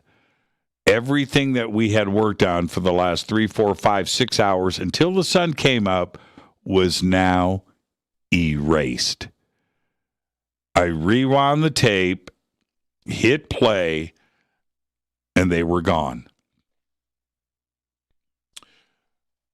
My nickname after that was Erase Me for a couple of years. I never got away from Erase Me. I'm serious, man. I walk up in the club and the boys are there and it's like, what's up, Erase Me? It's like, oh man, really? And we went back, we re-recorded, but it was not the magic that we had from before. It was just good enough. And that's a story right there. Dizzy, I love you, brother, but I will never live that one down. All right. Next up, Jonathan Radke. What drink should I buy you when I finally go up to Laughlin for a conference? Well, I don't know when I'm going to be in Laughlin next for a conference. MegaCon moved from Laughlin, went to Vegas, and got canceled this year, so that's not happening. Paula Harris in 2022, I'm assuming that conference is going to go on. I haven't been invited back to that conference. I'm hoping that I'm going to be there. It would be great, but or you can find me at another conference. But what would the drink that you would buy me at a conference be, Jonathan? My requirements are simple. I'm a humble man. Dark beer, prefer Guinness Extra Stout, and a shot of chilled vodka. That right there. That's what you buy me. Guinness Extra Stout, shot of chilled vodka. And if we don't have the right top shelf vodka, we could do a shot of tequila. Patron Silver would be pretty nice. But anyway, that's what you would do. Guinness Extra Stout, shot of chilled vodka. Top shelf. Grey Goose is good. Tito's is fine. Do a shot of Tito's. But that's what... I'm a humble man. My requirements aren't, we don't have to do King Henry the whatever, King Louis, some $100 shot. No. Shot of chilled vodka, Guinness Extra Stout, and I'm good. I'm good. Thank you for that, Jonathan.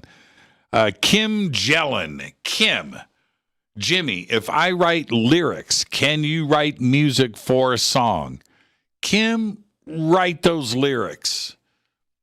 Send them to me. Ken Priest, we got you. I know you do, Ken. I know you do, Ken. Kim, write the lyrics. Send them to me. And then tell me what's in your head as you wrote these lyrics. What kind of song is it? Point me in a direction. You never know, Kim. I'm open. Send me the lyrics. I'm curious. All right, we can keep it between us.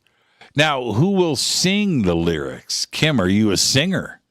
If you write the lyrics, I write the song, and I send it back to you. Are you going to sing on that track?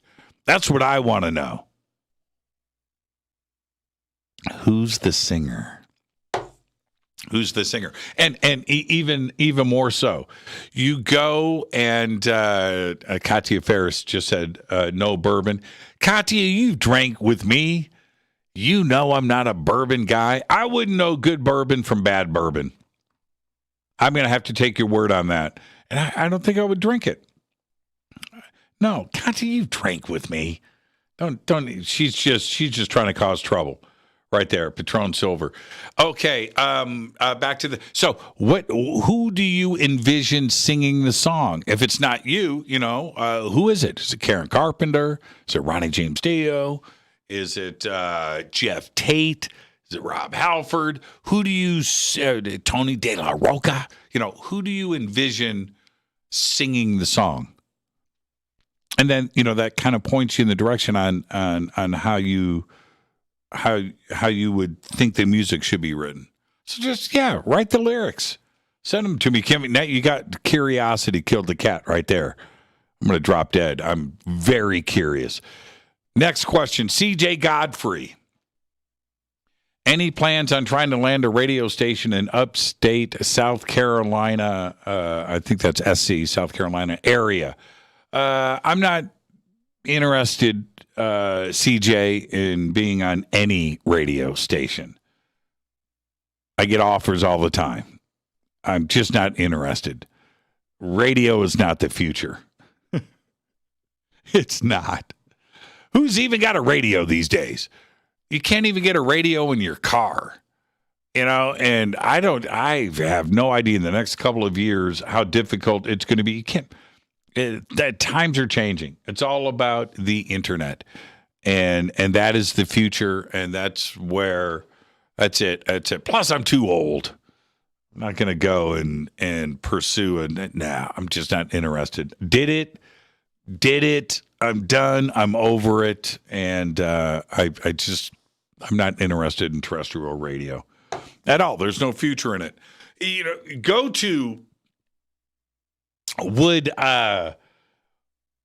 Joe Rogan, you have to ask yourself, would Joe Rogan go on the radio? Give up the future? No, he wouldn't. Even if you look at what Howard Stern did, Howard Stern walked away from terrestrial radio, went on Sirius, and in a weird way, saw the future. He went in another direction, but he walked away from terrestrial radio. I'm just not interested in it. I'm not. I turn down the offers all the time, and there's nothing out there that would take me away from Fade to Black. And what is going on here? Nothing. There's nothing appealing to me. There's not. There's just no. I've got the perfect situation. I've got Fade to Black. I've got this beautiful audience.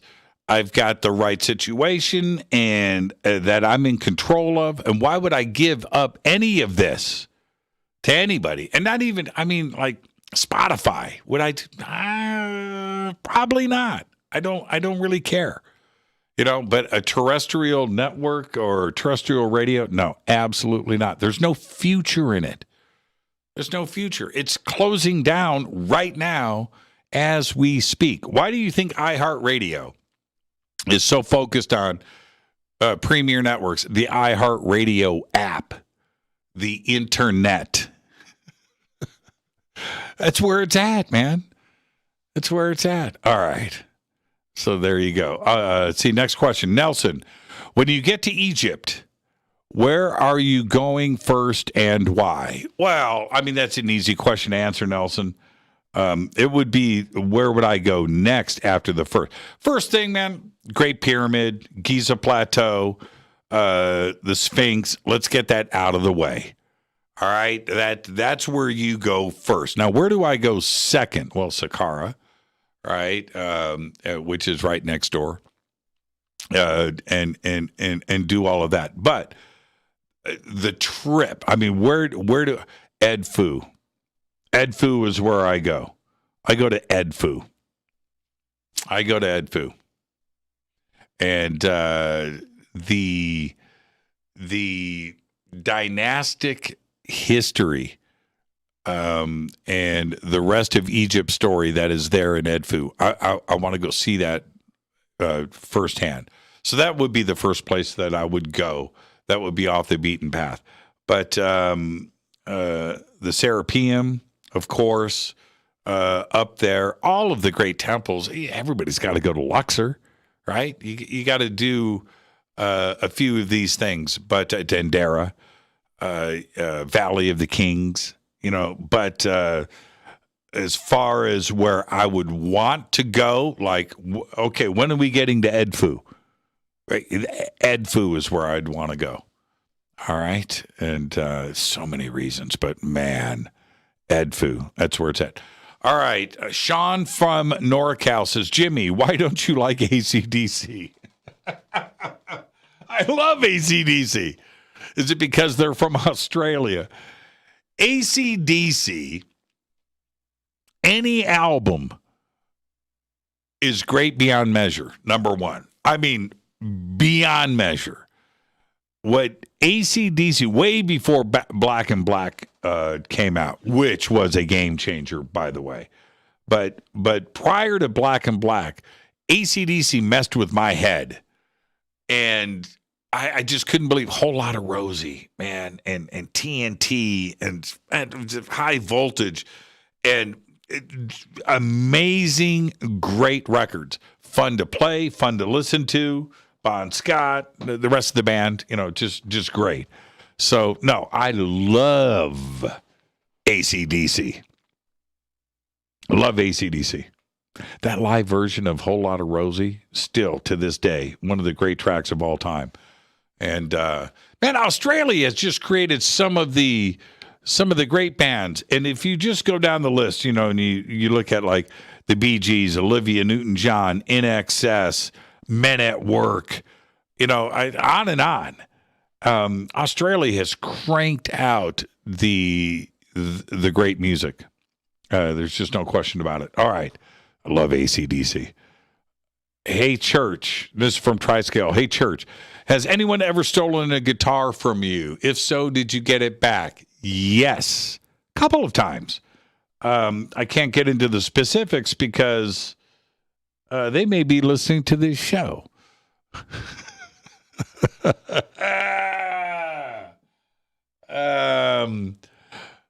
But I've also lost a couple that haven't gotten back.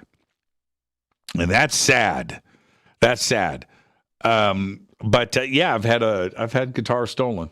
Yeah, absolutely. And I got them back and it wasn't pretty. So there you go.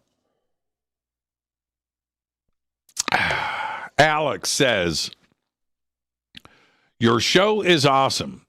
Has Jaime Maussan reached out to be on your show? Yes.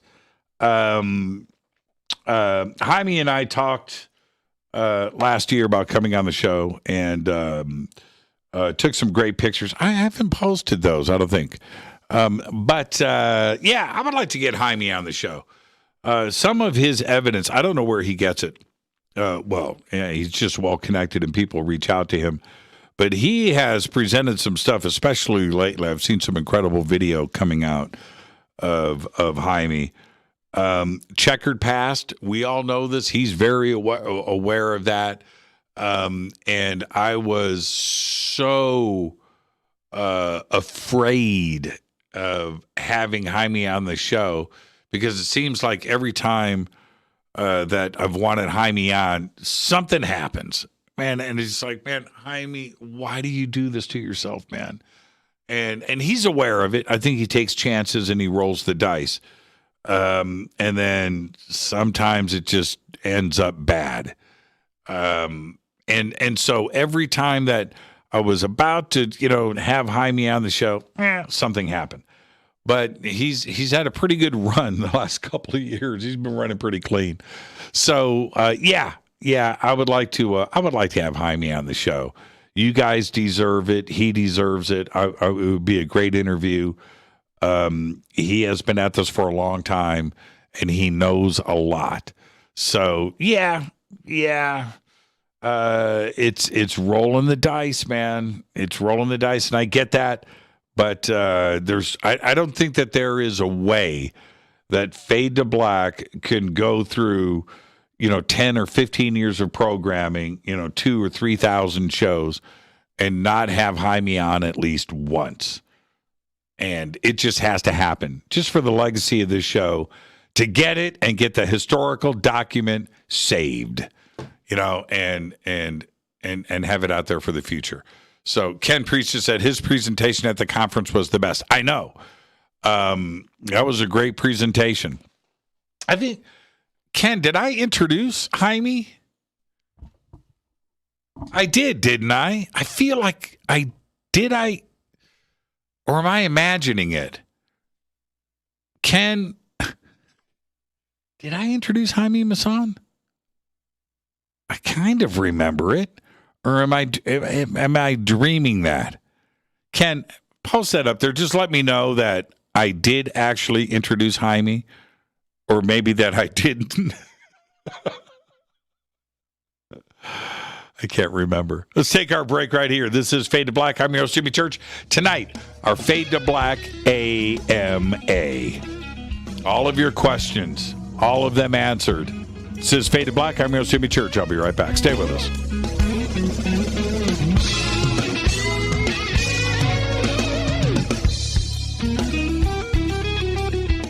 Hi everybody, this is Rob Halford, the Metal God on jimmychurchradio.com. Your 1 million gigawatt paranormal powerhouse, KUNX-DB, VX.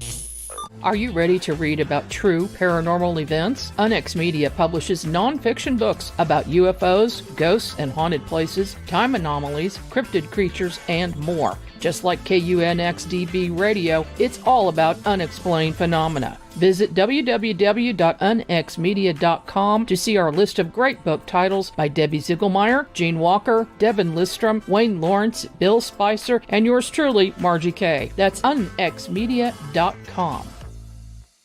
Why is it we're not very good with our health regimen until it's too late? We don't put oil in the car until the engine blows up. When the body's out of balance, your health is not so good. Give your body some love. Log on to GetTheT.com. That's GetTheT.com. Try our Life Change Tea, which cleanses you from harmful intruders. A clean colon is one of the ways to bring the body in balance. We also carry organic supplements to help you get where you need to go. So do your body a favor. Log on to GetTheT.com. That's GetTheT.com. You can even visit our sales page to save some dough. Does anybody call money dough anymore? Anyway, if you're looking for short, helpful health tips, go to YouTube and punch in Health Matters Now.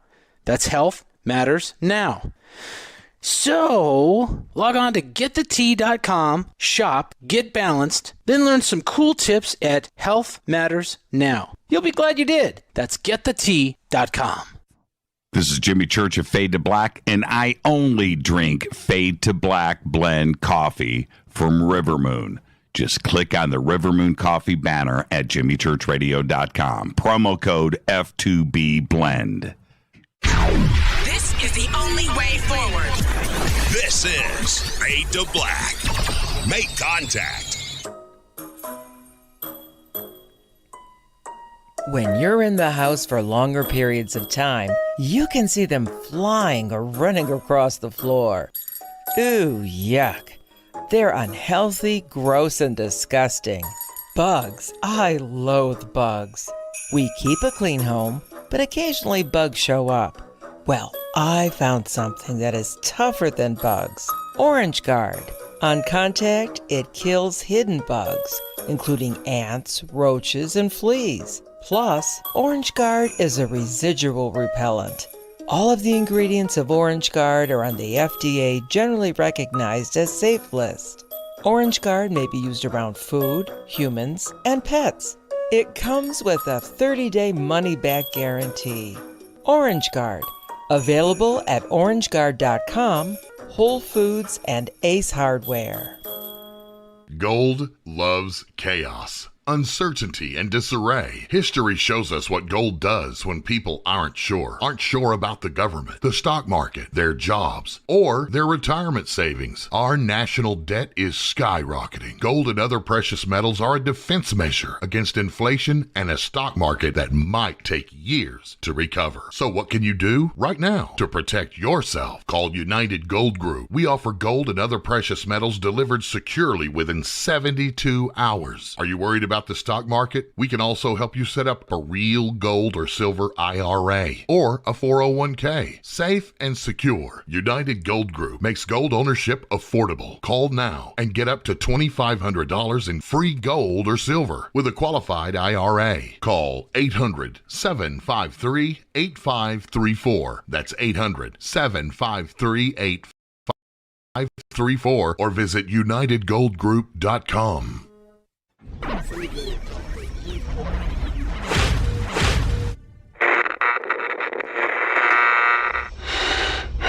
You want to know a secret? I love ponies. I really love ponies. I'm serious. I couldn't stay sane without ponies to brush.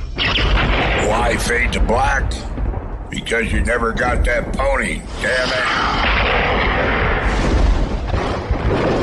This is Fade to Black with Jimmy Church on the Game Changer Radio Network.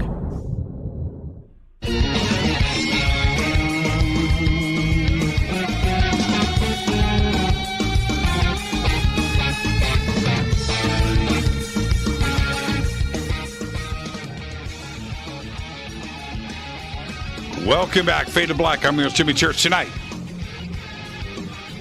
our Fade to Black. Man, I'm out of coffee. Our Fade to Black AMA. Ask me anything. You can post your questions up in Twitter. You can post them over in the YouTube chat. And let's see if I haven't even checked email. Let's see. Oh, yeah. Okay. Oh, man, I got a few here. Okay. All right. Oh, man. Okay. I'll try to get to everything. When was this? Okay.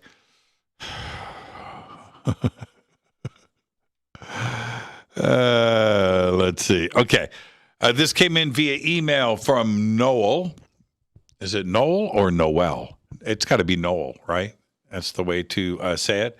Oh, it's Justin from Florida. Justin says, do you think that there are off-world beings living among us who look human? I do. It's not a stretch to think that ETs are among us and walking around. And I think that for a lot of different reasons that explain a lot. First off, let's just stay in reality. Let's just stay in reality. DNA here, the chemistry that makes up DNA and RNA, and the chemistry involved, the basics of the amino acids that make up us, and chromosomes and everything else, and chromosome pairs, exist everywhere. There's nothing special about that. There's not. Okay. So in just that reality, the way that this magic happens has to happen everywhere. Okay. Now, let's talk about us for a second.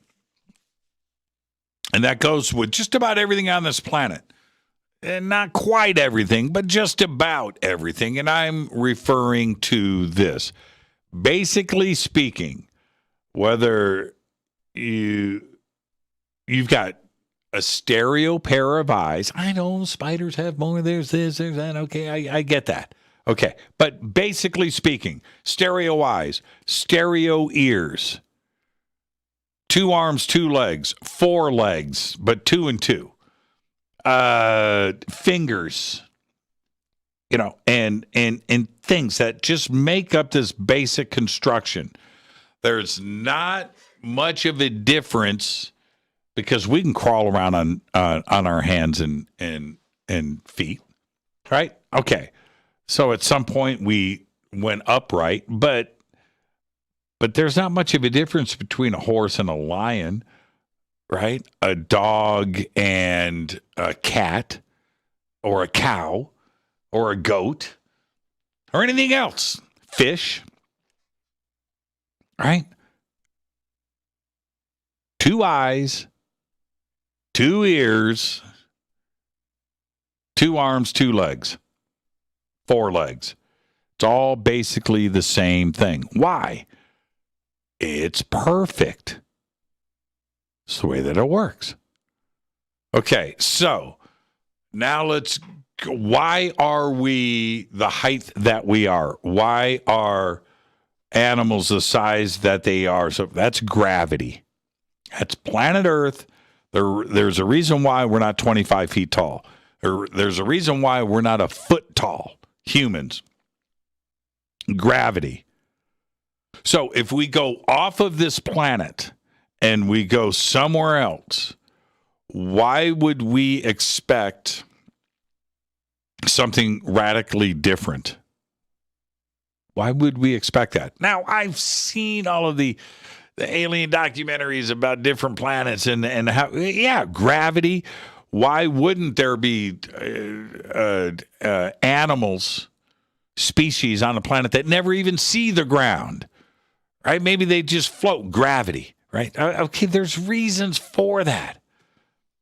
And if a planet is completely covered with water, then the species would develop, like Europa. It's a moon, but that's another example. A planet completely covered with water and or liquid and no land at all. Okay, what would life look like there? Okay, so would they? No. But in a basic sense, a rocky planet like Earth with water, carbon, nitrogen, oxygen, all the things that you need, right? And DNA. What would make them different from us? Gravity. A little taller, a little shorter. If gravity's the same or close enough, a little less, a little more,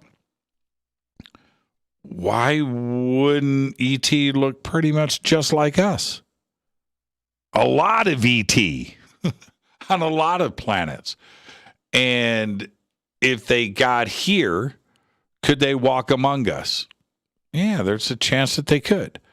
Number one. Number two, this is why I think they walk among us. We could be ET. We could be ET. Maybe we were brought here.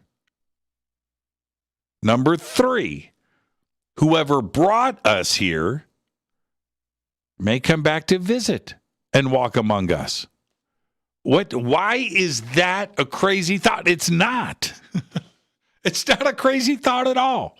Now, the crazier thought. Now, that's why I think ET could be walking among us right now. Wouldn't know. All right, that answers all of those questions. But here's the other, if we're going to go into crazy zone. What about, like E.T. from Steven Spielberg's E.T.? Something that didn't look like us.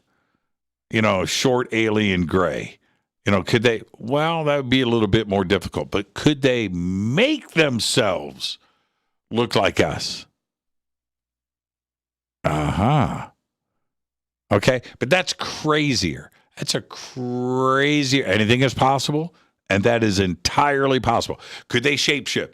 Could a reptilian come here, shapeshift into Demi Moore, Brad Pitt, right? And shapeshift into looking like us and walking around? That's to the extreme. Is it possible? Anything is possible. But as far as just E.T. being here and looking like us because they are us and we are them, and could they walk among us? Yes. Yes. Yes. The answer is yes. Okay. Next, let's see. Spaghetti Lee. Do you believe that the Vatican is holding back evidence of ET presence? Yes. I 100% believe that.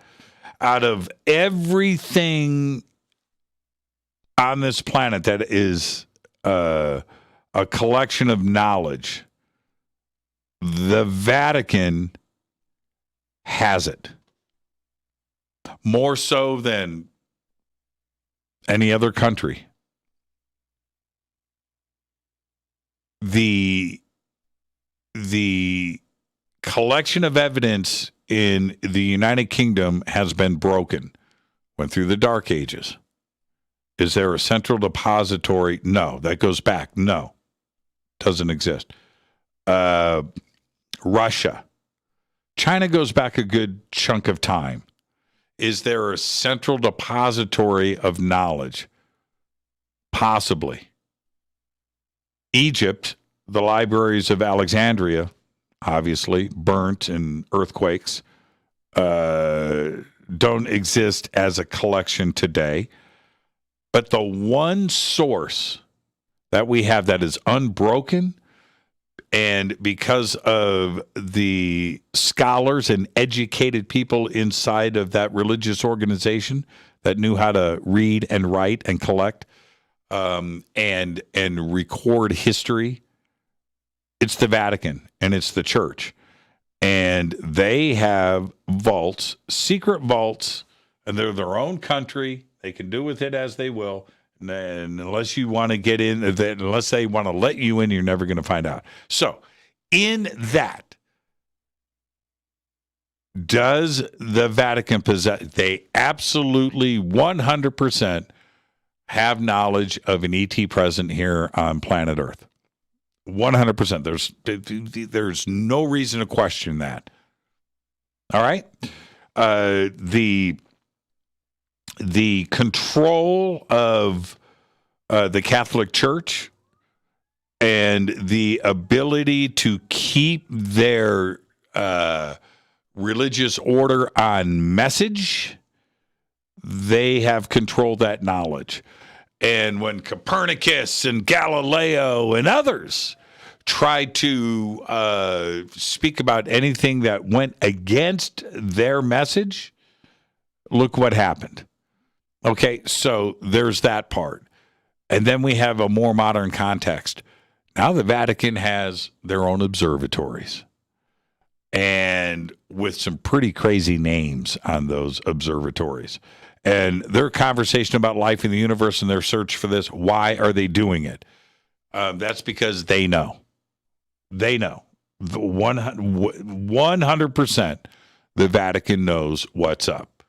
That's it. There is no reason to believe anything else. That's it. That's it. All right. Next up, Justin Brunkel. Seeing as how you are very knowledgeable about past civilizations, etc., you know about the cataclysms in past times, considering the idea that you can't guess the future until you know the past.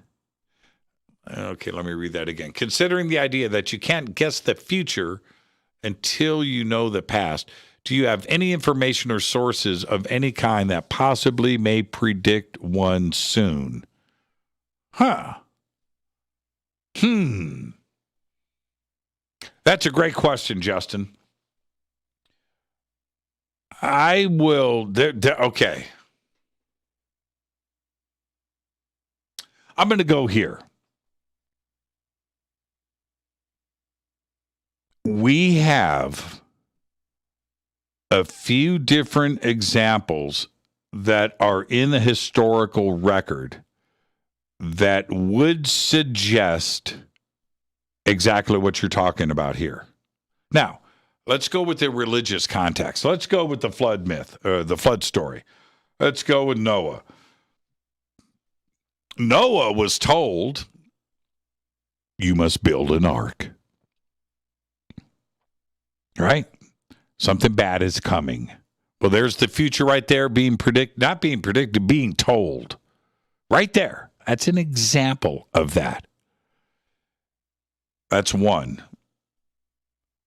Other examples of a prediction of the future, one, to me, in my estimation, comes from Sitchin, the Anunnaki, Planet X, Nibiru, and it appears in that story that the Anunnaki knew that something bad was going to happen, and they needed to get back on Nibiru somehow. Remember, Nibiru was on a very long orbit, thousands of years. But that suggests to me that they knew that there was some cataclysm that was about to happen, something catastrophic, and it was going to be cosmic. Whether it was another planet coming in, there were other stories about this, Worlds in Collision, another great book, that would suggest a planetary body was coming in, was going to hit something, whether it's Mars, whether it's Venus, maybe it's going to explode. Maybe that's how the asteroid belt came to be, that is a planetary mass, and other examples of this. Now, let me give you something else. Today, we can predict asteroids and their path, comets, right? We know that a comet hit the Earth 65 million years ago, the last great extinction event, 65 million years ago, wiped the dinosaurs off the Earth. So there's no question that this could happen. The question is, what about the knowledge in advance of said event? Right? Now, that was 65 million years ago. So now let's go to today in a relative sense. Let's talk about Göbekli Tepe. Göbekli Tepe was deliberately buried, and whoever built Göbekli Tepe split. They buried the site and left. Now you have to ask yourself why.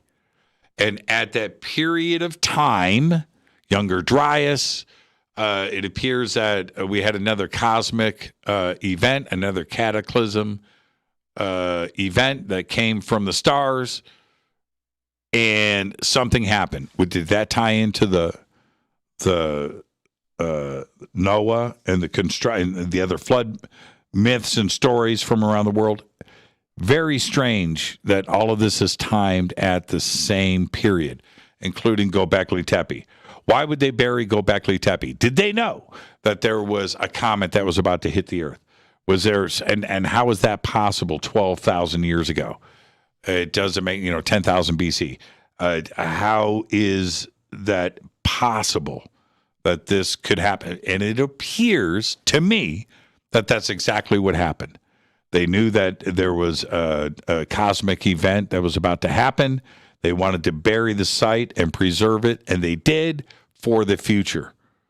So, yes, I do believe that you can calculate a future event, and and certainly today we are able to, and we do track everything that we can.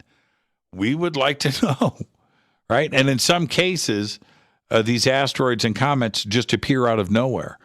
And we don't have a great amount of time to react or to photo. And what would we do if something was on track to hit this planet? And how would we prepare? Well, maybe we would bury a few things. Maybe we would get a library saved. We already have the seed vault, right? And there are certain preparations for data and other things that are there. And would we be able to do that? I think we've done it in the past. I think there are plenty of stories that are in the historical record that suggest just that. Now, is there anything soon on the horizon? I haven't heard anything. Now, I follow all of the asteroid and comet tracking that is out there that is made public.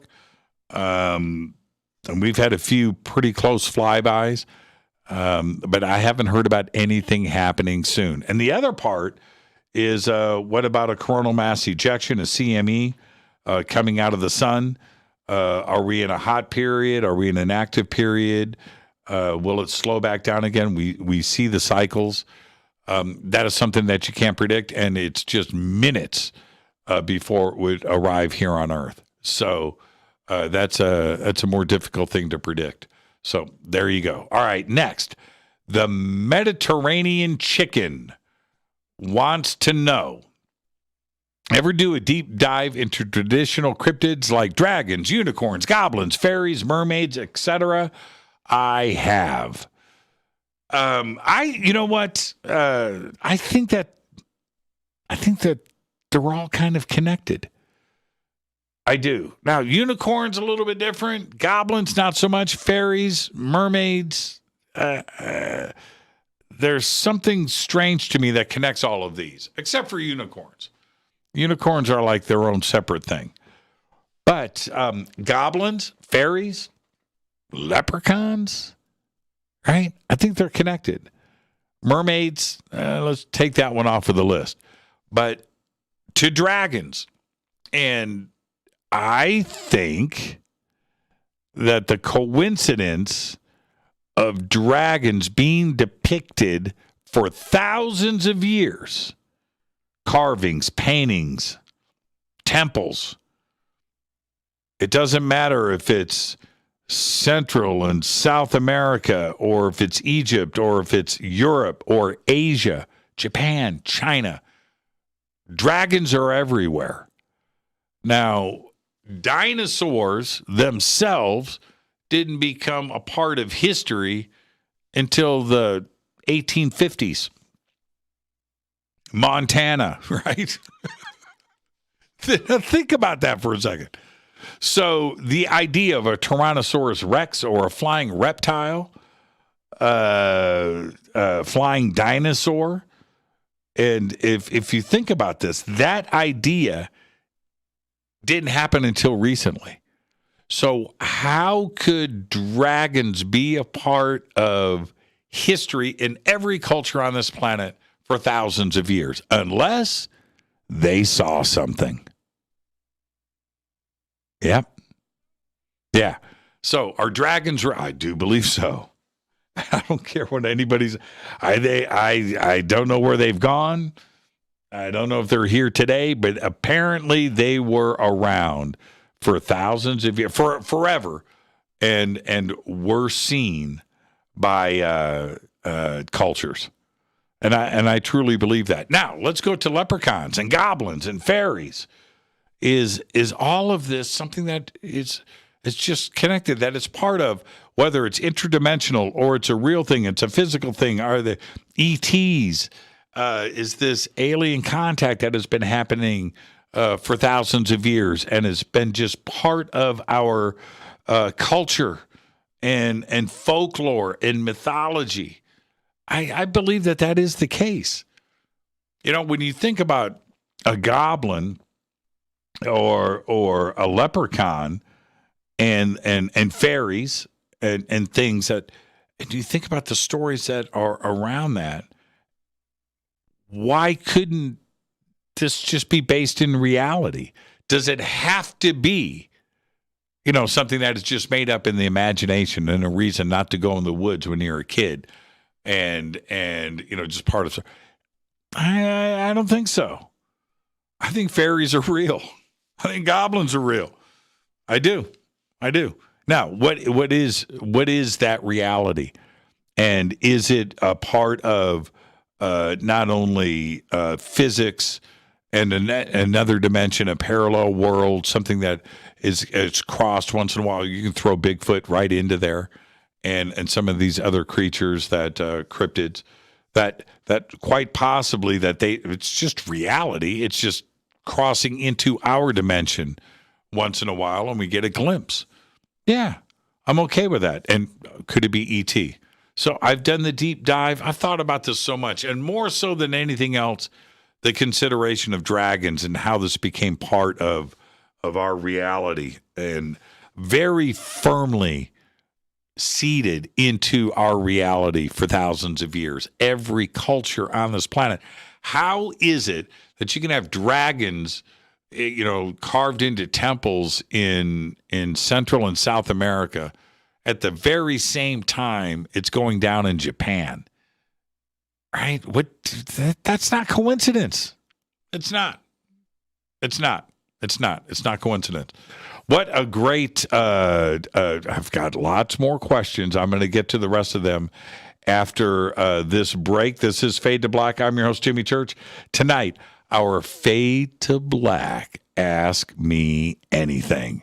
Lots of questions still lined up and more have come in. I'll get to them all. I'm your host, Jimmy Church. This is Fade to Black on the Game Changer and UnX networks. What a great night. I'll be right back after this short break. Stay with us.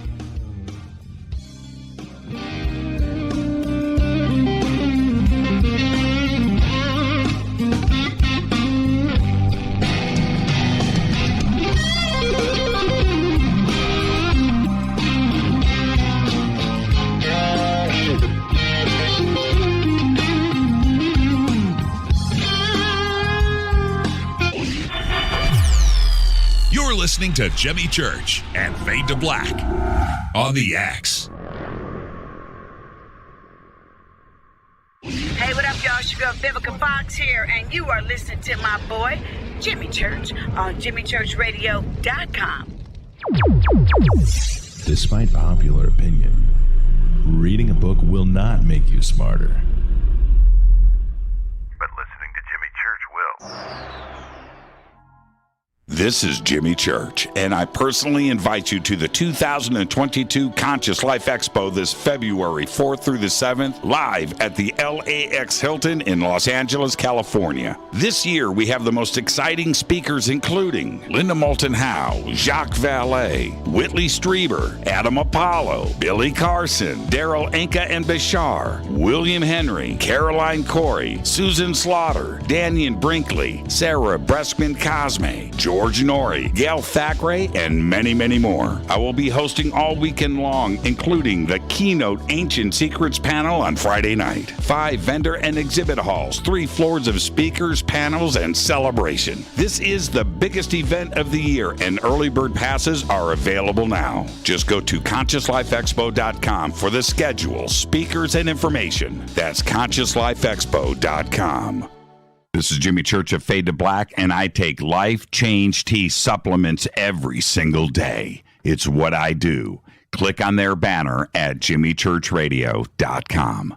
Are you ready to read about true paranormal events? UnX Media publishes nonfiction books about UFOs, ghosts and haunted places, time anomalies, cryptid creatures, and more. Just like KUNXDB Radio, it's all about unexplained phenomena. Visit www.unxmedia.com to see our list of great book titles by Debbie Ziegelmeyer, Gene Walker, Devin Listrom, Wayne Lawrence, Bill Spicer, and yours truly, Margie Kay. That's unxmedia.com. When you take the beans from Central America with dashes of Indonesian and African mixed in and then roast it to the dark side of Fade to Black, you create the ultimate brew of fringe. Introducing the Fade to Black blend from Rivermoon Coffee. Yes, Rivermoon's darkest customized roast was created for the love of Fade to Black. The alchemy of masterful roasting and smoking the beans is in every sip of this full-bodied, dark Java. I need my coffee dark, deep, with distinct bittersweet chocolate highlights, just like the bunker. Leaning further into the darkness of the roast is Fade to Black blend from Rivermoon Coffee.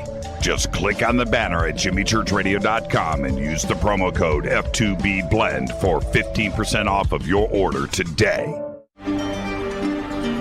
This is Billy Carson with ForbiddenKnowledge.tv. Forbidden Knowledge TV has just reached its 1-year anniversary. That's right, 1 year. And as a show of appreciation, we are giving all new subscribers a free 30-day trial of ForbiddenKnowledge.tv. That's 30 days to binge watch thousands of movies, documentaries, conferences, workshops, lectures, yoga classes, meditation courses, and so much more. So log on to ForbiddenKnowledge.tv from your computer or mobile device, or get the Forbidden Knowledge TV app on Apple TV, Roku, Amazon, iTunes, or Google Play today, and use coupon code 30daysfree. That's coupon code 30 days free on ForbiddenKnowledge.tv today.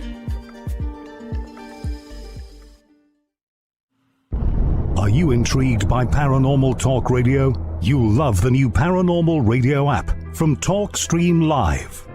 You'll find a great selection of talk shows covering UFOs, ghosts, strange phenomena, and much more. Download the Paranormal Radio app now and start listening to the very best in paranormal talk entertainment, including the network you're listening to right now, the Paranormal Radio app, free in Google Play and the iOS App Store.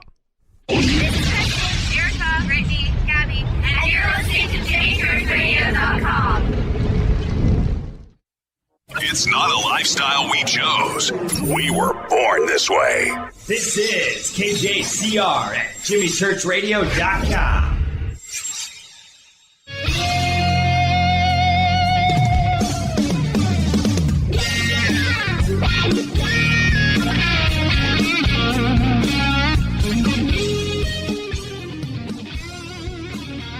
All right, welcome back. Fade to Black. I'm your host, Jimmy Church. Tonight, our Fade to Black AMA. Ask Me Anything. Finally got around to it. We need to do more of these. All of the questions tonight have been great. And I've got a long list of stuff in front of me, and I want to try to get everything in. And I got the feeling this is going to be like rapid fire round.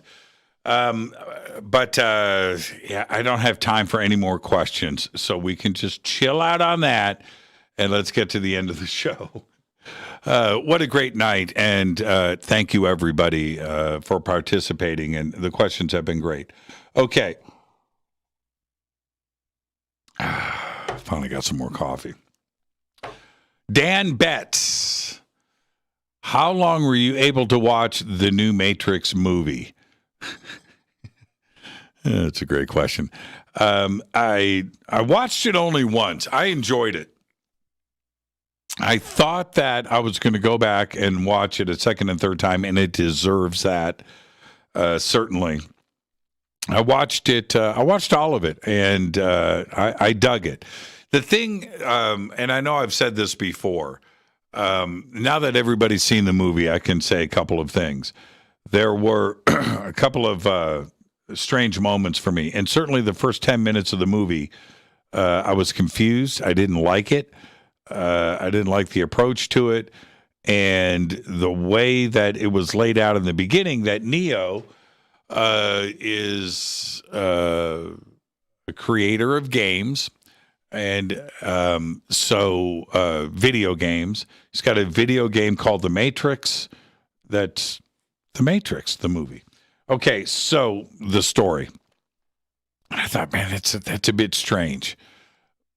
And the opening sequence of the movie was a recreation of the opening scene in the original movie with different characters. And I thought, okay, did somebody make a mistake here? Right? And I had to get through that. Then I understood why they did it the way that they did in the movie. Yes, okay, spoiler alert, they did the original opening scene word for word with a different Agent Smith. Well, your officers are already dead. You know, that whole thing, and I thought, what are they doing here? So I had issues with that. I got over it after we got through the first 10 minutes of the movie. It was a strange way to set it up, but you take chances. And I appreciated it later in the movie. And I thought that the next time that I go back and see the movie, it'll all make sense. The original Matrix, I watched that movie 50 times and got something out of it each time I rewatched it and understood it. That being said, I've only watched the original Matrix one, or the new Matrix one time. The problems that I had in the movie were later on. At the end of the movie, when Neo was with Trinity, they're on the top of this building, and this helicopter is shooting at them. And the fact that Neo is just putting up his hands and stopping these bullets was cheap. It was cheap. It was bad. It was bad script writing, and I didn't like it. And it happened twice. There was two separate scenes, and they're on the top of this building, and it was just an easy out. And I didn't like that. And I don't know why that made it into the final cut for the script. And that this has to get shot, and the special effects and all the time that was put into this for just a very cheap way to solve that scene. It could have been done. I don't know how it could have been done, but or why even have the scene at all? And that I didn't dig. And I mentioned this very early on when I saw the movie, and I was talking about it here on the air. And I said there was a couple of things that happened in the movie. I didn't dig it. I'll wait till later to tell you guys. That's what it was. I didn't dig that. It was such an important point of the movie, and you're just going to cheapen it with this drama that's going down, and all Neo does is just put up his hands and stop the lazy writing, lazy, cheap, easy way out, and I didn't dig it. And for me, I got through the scene, and the ending of the movie is okay. All right, okay, and it certainly suggests another Matrix is coming. But so that's that. I enjoyed the movie. It was cool. I haven't gone back and watched it a second time. Next question, Jennifer Bell. Jennifer, what's up? Okay, Jennifer says, what's up with David Adair these days? His story is so compelling. Yeah, what is up with David Adair these days? I've hung out with him a few times, few conferences, had some conversations with him. I had Adair on the show once, and going through his original stories. The thing is, for me, when it comes to David Adair, in the entire history of radio, there are a few really cool moments, and I'm specifically talking about Art Bell and Coast to Coast AM. And in large part, that's why I went to go host Coast to Coast. There are a few magical moments that made Coast to Coast what it is. And one is Mel's Hole. The other one is Jonathan Reed. And that original show with Jonathan Reed, the follow-up show was cool. Mel's Hole, the original show was great. The follow-up shows over the next couple of nights were almost equally as compelling. Magical moments in radio history. Third, David Adair. That first show with David Adair on Coast to Coast was friggin' amazing. And I heard it live. I mean, I was like, what? Right? And the way that David Adair can spin a story and present it, he's one of the best. And that right there, David Adair didn't have to do another show for the rest of his life. Just let that right there, let that sit with Art and let it go. Same thing with Mel's Hole. Same thing with Dr. Jonathan Reed. Those first shows. Let it go. Just stop. Right? And David Adair, just like the rest of you, has a special place with me. And there's no question about it. Now, what's David up to these days? I haven't talked to him in about a year. Should I get David back on the show? Yeah, okay. I'm not sure if there was a show there and what the updates are. I can reach out to David and maybe get him back on the air and see what's up. Great question, Jennifer. But I'm being serious. Just to reiterate, if we go back to Coast to Coast, and what are those moments, right? For me, there's lots of great shows there. No question about it. But those three shows, Mel's Hole, Jonathan Reed, and David Adair, those three shows, wow, just absolutely incredible. Incredible. Hope L, her question is, if aliens gave you the choice to live on their planet, would you? The overall answer to that would be yes. With the few considerations that have to come into play. All right, but would I? Well, if we met a few things and check them off of the list, then the answer would be yes. But first things first, man, it's got to be enjoyable. You don't want it to be a bad experience, and so the first consideration, if I have a few riders on my contract, right? That would have to be met. First thing is food.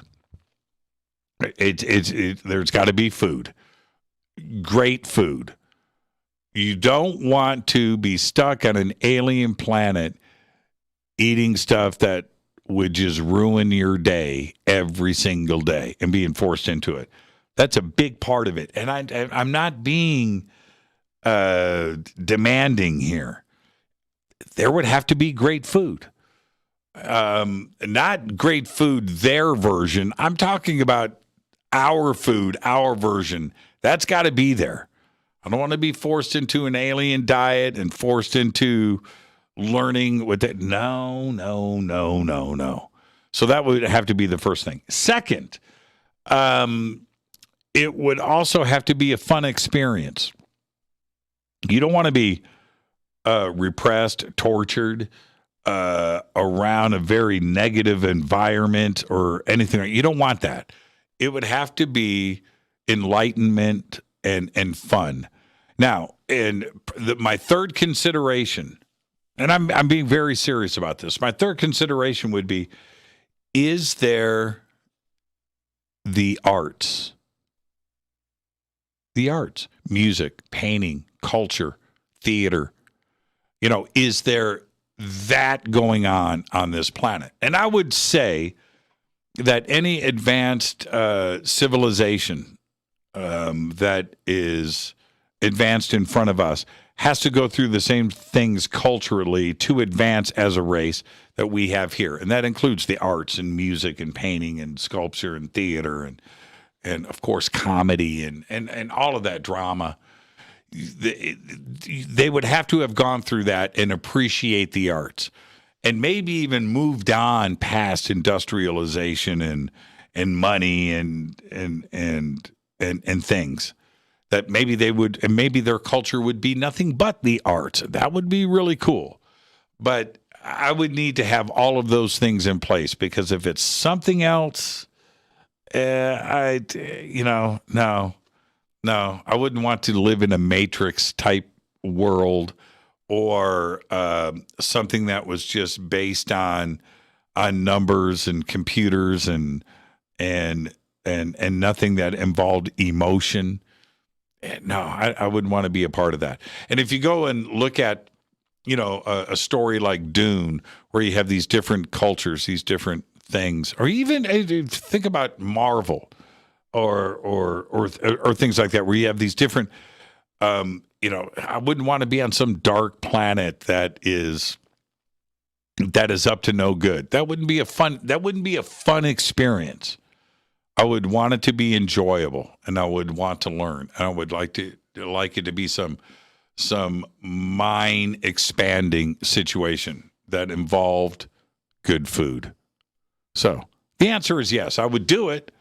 And also, one last thing, if there's a caveat here, there's one last twist. Do I want the ability to have a return ticket? And I would say yes. That I could go for an extended period of time, a year, 5 years, 10 years. But I would be able to come back and of course, share my experience, but also come back to planet Earth and hang out with my friends and things. So I think I would want a return ticket. Now, would I go if I couldn't return? Yeah, the answer is yes. I mean, do I take my family with me? Do I take some friends with me?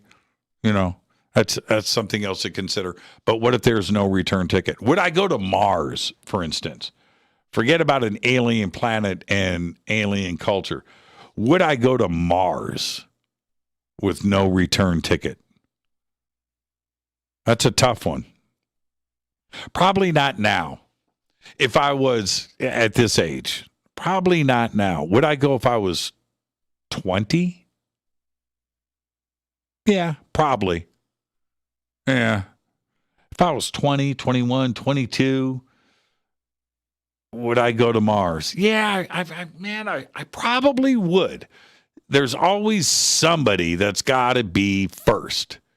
Would I do that? Would I be Columbus? Would I be Magellan? Would I get on a ship and head out with a very strong possibility that I might not be coming back? Yeah, I would probably be that guy. Yeah, I would probably do it. All right, Tri-Scale. Hey, Jimmy, do you think one day you'll have more crystal skulls than you do guitars? Or is that even possible? Yeah, it's pretty close actually right now.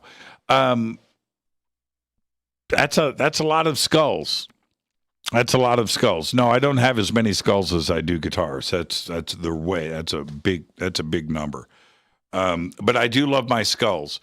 I only have half of my skull collection here. And there's 1, 2, 3, 4, 5, 6, 7, 8, 9, 10, 11, 12, 13, 14, 15, 16, 17, 18, 19, 20. There's 20 skulls.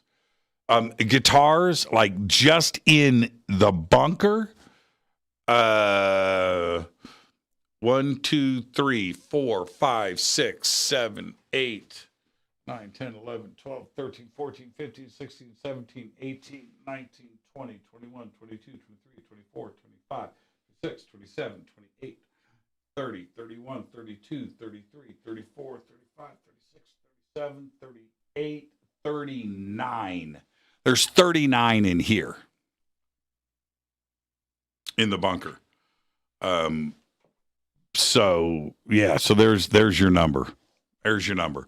To get those closer, that's a lot of skulls. I don't even know where I would put them. I need to start, because right now I have them on tables, and I don't have room in here for shelves. That's the thing, and I've been trying to figure out how I'm going to do this.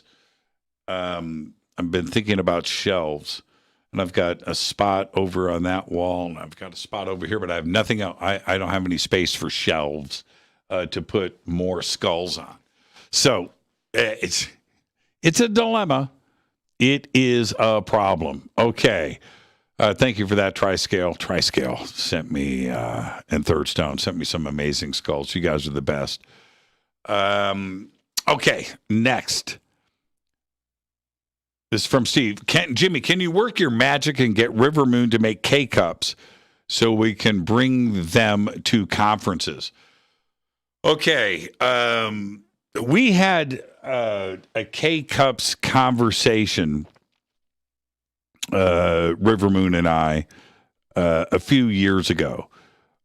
I am anti-K-Cup, but I'm anti-K-Cup for a lot of different reasons. One, I've got to grind my beans. I have to grind them. And I know you can get K-Cups, you can put your own coffee in, you can do that. That's a hassle, and I'm more of a purist. To me, the best way to make coffee is either pour over or French press, and that's the best way to do coffee. K-Cup is way off in the other direction from that. Now, is there a way for River Moon? We've talked about this. Is there a way for them to get the excellence of River Moon coffee into a K-Cup, one that would impress not only River Moon, Juanita and Jeff, and the connoisseur side of what makes a good cup of coffee, and myself, where I would pop in the K-Cup and go, man, this is just as good as a French press. This is just as good as a pour over. Is that possible? Because you don't want to dilute the excellence of River Moon coffee and kill it with a K-Cup just because you can, and satisfy the K-Cup users out there. That's a tough call. And I'm not going to speak for Juanita and Jeff, but I will say that the conversation ended with back then, no way. It's not possible. It's not possible to have River Moon in a K-Cup and have it be at the level of excellence that we demand. And that goes for me too. So that's the answer. Now the other one is, man, you get your own little K-Cup and you can do it and grind the beans and throw that in a Ziploc baggie, take it to the conferences and make your own K-Cups there and pour your own grounds in. And there's ways to get that done and do it. But as far as mass producing, it's kind of the opposite of what River Moon is all about. So I hope that I don't want to bum everybody out if you're a K-Cup user and you were hoping there would be River Moon. But maybe Juanita and Jeff have a solution and they're working on that. And they're listening now, I can assure you of that. So Juanita and Jeff, if you want to post an answer to that in Twitter, are you guys working on a K-Cup? Oh, man. All right. Man, we're almost at the end here. I got to get these questions in. Let's see. Paranormal Multiverse. Hey, Jimmy, if you were a hot dog and you were starving, would you eat yourself? Yes, I would. I would. If I got stuck in a bear trap, right, my leg, my arm, and I had to chew my arm off, I would do it. I would do it, man. If I had to cut, Now, if I was a hot dog, would I eat my foot? You know what, man? You got to do what you got to do to survive. And whatever it is at the end of the day, what you would do, you don't know until you're there, until you're in that moment. But if I was a hot dog, I'd eat myself in a second. No question about it. TB says, Jimmy, can you read hieroglyphs? Oh, that's a great question. And or will you study up before going to Egypt? I have taken, there is a hieroglyphics course on the great courses. You can go and take the course yourself and go from the very beginning and basics, which I have done, and go all the way through. And it's so go to the great courses, hieroglyphics, and you can go and learn how to read and write hieroglyphics, Egyptian hieroglyphics. It's a great course. And there I can't read it fluently, but what's interesting is I can, in a basic sense, look at a cartouche, look at basic hieroglyphics, and pick out like every 10th hieroglyphic. But I didn't understand any of it before. And now, yeah, I've got some of the basics down, and it's very interesting. So go to the great courses and you can study up on that. Time for one more. Morella, what do you think about Nibiru, and who is your go-to person for astrotheology questions? Okay. Great question, Morella. Great way to end the show.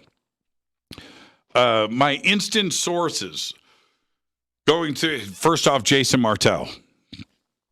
As far as a modern historian that has got a grip on this and has done the research, Jason Martell. And so there's that. I still go back to Sitchin and his research into Nibiru. Now, I combine that with modern research and things, and astrophysics, and it's a pretty interesting subject to get into. But for me, I go to Jason Martell. It's Jason Martell and Sitchin. That's where I go, Morella, and it's very hard for me to go to alternative sources. But let me say this: when you get into the Nibiru question, Planet X, and these questions, once you start the research, you will find yourself going to other, because it branches off, man. It is a spider web. It is crazy, and it's a lot of fun to get into. The Nibiru research is some of the most fun and most compelling things that I have done over the years. And getting into Jason Martell's head is a fantastic source for that. I never got a chance to meet Sitchin. Okay? He left this earth before I had a chance to get to him.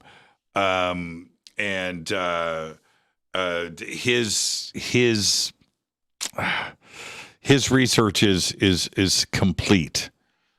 Complete. There are others out there, and some are not with us too as well.